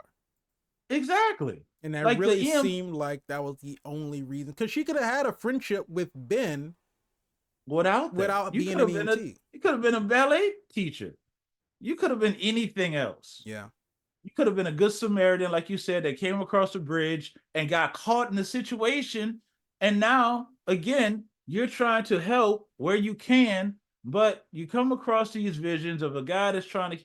There should have been a law authority in here or something that kind of again played off. Ben was not that guy. Stay away from Spider-Man. We leaning into it, but not being able to lean all the way into it only pisses your audience off. We know that there's no Spider-Man in here. Mm-hmm. We know that there are Spider people in here. How do they get one of the ladies? I don't know which Spider Woman it was, had some glowing webs. Yeah. Like That was energy webs. Julia. How did she get that? Like, how would we? I'm more concerned about that. And like, the thing about it is, because they all had like these different abilities. Julia had of the glowing course. webs. Maddie had the spider legs, the robotic spider legs. And yeah, how did she get that? And then Anya we just had like she was throwing like discs or something. Exactly. So I'm intrigued about how they got these powers, Right. but we don't get any of that. We don't get any spider adjacent anything. So you're making us focus on her, and she's not the greatest person. She's really mean. She's really rude. She's an asshole by extension. And then the only shining light is Ben Parker, which you don't give him enough screen time to save the movie. And then your villain is just all over the place with this nonsense. Yeah. He's mean to his hints, like, I'll poison you. And like, why is she there? Because people get paid and they get paid well, but when their life's on the line, I don't think they're gonna stick around. And clearly he can't find anyone without her. Right. So why wouldn't she just, if you're threatening me, we're good. While you're out walking barefoot in New York, I'll just leave. Why is she just hanging around? And why are you okay with child murder? Like, I mean, clearly she wasn't, because when she de-aged him, she was like, I didn't know we were going after teenagers. And still stuck around. Like, you can't give him a false lead. Hey, I got these kids. They're down by the docks, and I'll talk to you later. Yeah, and while he's gone, you destroy the software and you run. Because if he don't have the software, he can't find you. He can't find them. He can't find nobody. He's just a millionaire walking around barefoot in New York. He can't do nothing. Like, come on, man. So I think if you think about your story and like try to make it make sense before you spend all this money, and this is what I'm saying. I don't think Sony cared. I think Sony said, well, the time's up. We got to do a Spider-Man adjacent movie or we'll lose the rights and they'll go back to Marvel. And we're not about to let Spider-Man go. So guess what? In 2 years, you'll get a Venom. In 2 years, you'll get a Morbius. In 2 years, you'll get a Madam Web. In 2 years, you'll get a Kraven. Because we don't know the ins and outs of the agreement of Marvel selling these rights to Sony, but clearly every 2 years we get some horrible iteration of something Spider-Man adjacent now, since Spider-Man's in the MCU. So let me ask this. So yeah, ask whatever you want. This is your show. So what was it's our show. But what's the, I guess, the thought behind having both Madam Web and Kraven come out this year? Because normally it would space them out, right? Who says that it won't get spaced out? I'm pretty sure they'll push it back. Craven's got a Craven got pushed back. It did get pushed back because of the writer's strike and then the actor's strike, but now it's on pace to be coming out. Which is so interesting because there was not a whole lot done after the strike. I think the movie was done. It just got pushed back, and I haven't seen. Clearly, Dakota's not doing a press junkie for this. I mean, she did a little bit. Yeah, they have some interviews and everything on IMDb. I'm pretty sure she's ready for that nonsense to be over. Oh, absolutely. Immediately. I think she knows, but like you said, if she didn't watch it, and you don't have to. You know what you did. You know the performance you gave. That's not your best work. You know this. Come on, I'm not lying. I don't think it was. I don't think you could put the emphasis on us wanting the hero to win, and just have your hero just not be relatable, not be likable, and that's why I think it's just not hitting. Because you could take an obscure character, you could take it. There's movies that's not based in prior history of whatever. You could take a movie like Cable from the X-Men and just do a story. They did a backstory on it in Deadpool. You got a little backstory. He lost his family. He's time slipping. that's interesting enough. Coming back to kill the kid who's going to eventually kill his family. Technological disease. He was becoming a machine. Like the struggles with that. That's enough right there to have stakes, character development, like intriguing plot. You know, you got to give him a villain to fight, but at the same time, this Spider-Man-ish villainy is just nonsense because you want Spider-Man to be involved, right? And he's not. So take what you have, which already has been proven a success with Venom. You could have gave her a symbiote suit and have her in all black, but then they could have had it in 2003. Which I don't know what was the significance of having it in 2003. Yes, you could have, Spider, and here's the reason. Yes, you could have, but here's what you didn't want to do. Instead of not having a post-credit scene, actually have one. And have her show up to Venom with Eddie Brock and say these simple lines. We need to talk. Or astral project herself, since that's what she can do now. And, you know, Venom is like, I know her. He's like, who? And Eddie's like, who are you? Eddie's like, who are you? Who are you? And you say, or even just if you want to make it comical, just have Venom go, oh shit. It's a red jacket one. Whatever. Another red one. We need to. That makes no sense either. Because if you're gonna say, "Oh, it's a red one," right? Yeah. It's a red one, and then all of a sudden say we have 80 billion knowledge of hive-mind knowledge, like you never came across a red one in the 80. Stop making movies. Just stop. Or you just call up. You know what? You need a team to write a movie for you, son. Since you're just cutting checks, right? Go ahead and hire us. We can do a script for you and do a movie for you. It'd be a lot better than this garbage. This nonsense was just what the doctor ordered, to regurgitate everything that you used to like about the old shit that they did and throw it up again. Just absolute. Oh my god, goddamn Madam Web. Can't wait for that sequel. But here's the thing. Now it exists now, Spider. So that means as it exists, someone's gonna come along and say, you know what? I could do a better version than this. And they're gonna have a new Madam Web, which is a relaunch and a something that's a little bit more closer to the origin, but at the same time their own little spin on it, because it's canon now. It's out. They don't go back and fix it. They just create something new. And then they'll definitively take that and try to build a cinematic universe off of that. Teenage Adventures in Babysitting. I don't know what the goal was for this. To see how many people they could piss off. Sony got money, apparently. Yeah, they do. Well, they can't take that Across the Spider-Verse, man. Just do that. Don't you dare fuck with Across the Spider-Verse, Into the Spider-Verse. Leave that alone. Just stay away from that. I think they have a team on that makes sure that Sony doesn't intervene. You know what they do? Sony give them the notes, and they take the notes and they throw them bitches right in the trash can. Don't you fucking up our shit. We know what we doing. Right. Is it award season? Because I'm ready for the Across the Spider-Verse to take all the awards, from visuals. It hasn't, though. They've been a bunch of different award shows, like Golden Globes and all this other kind of stuff, and Across the Spider-Verse hasn't really been winning a lot. Really? Yeah. They're probably mad about the ending because it's left a cliffhanger. That's all it is. It's possible. But let them wrap it up. And they got to get all the awards. If they don't get any of the awards, we boycotting everything. We're walking up and slapping hosts.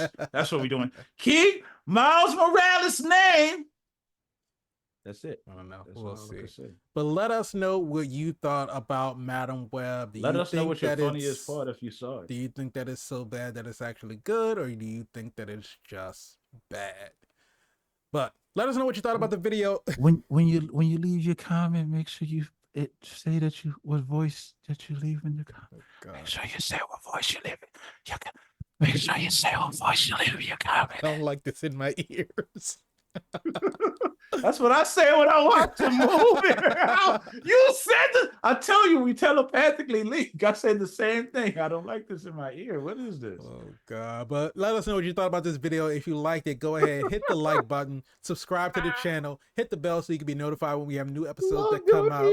If you want the audio version of the podcast, just search for All Things Super on your favorite podcast streaming platform. And if you want to join in on the conversation and reach out to us on social media, just click on the link in the description below. And leave a Pepsi emoji. They don't have Pepsi emojis. Leave Pepsi. Leave there S. You go. Leave a S. That's dangerous. Leave a S. That's an M8000. Watch your brick walls. Just push it down. Just push it down. Oh just knock God. it over. Let me know which Spider Universe this is, so I can stay the fuck out of this one. I don't even know if this one got assigned a number yet. 80 billion. That's the only way you can say this movie, by throwing it in the trash. That's how you do it. You gotta do something. Don't suffer your toy. You gotta do something. I don't know. Can't wait for the sequel. Yeah, well, I would gladly wait an eternity before I see a sequel of this movie. But thank you all so much for joining us on this episode. We hope you enjoyed it. But thank you all always for all the love, all the support, all the interaction, all the engagement. We greatly appreciate it. We will see you all. Yeah, all things super. We'll see you all in the next episode. But remember, until then, keep being super.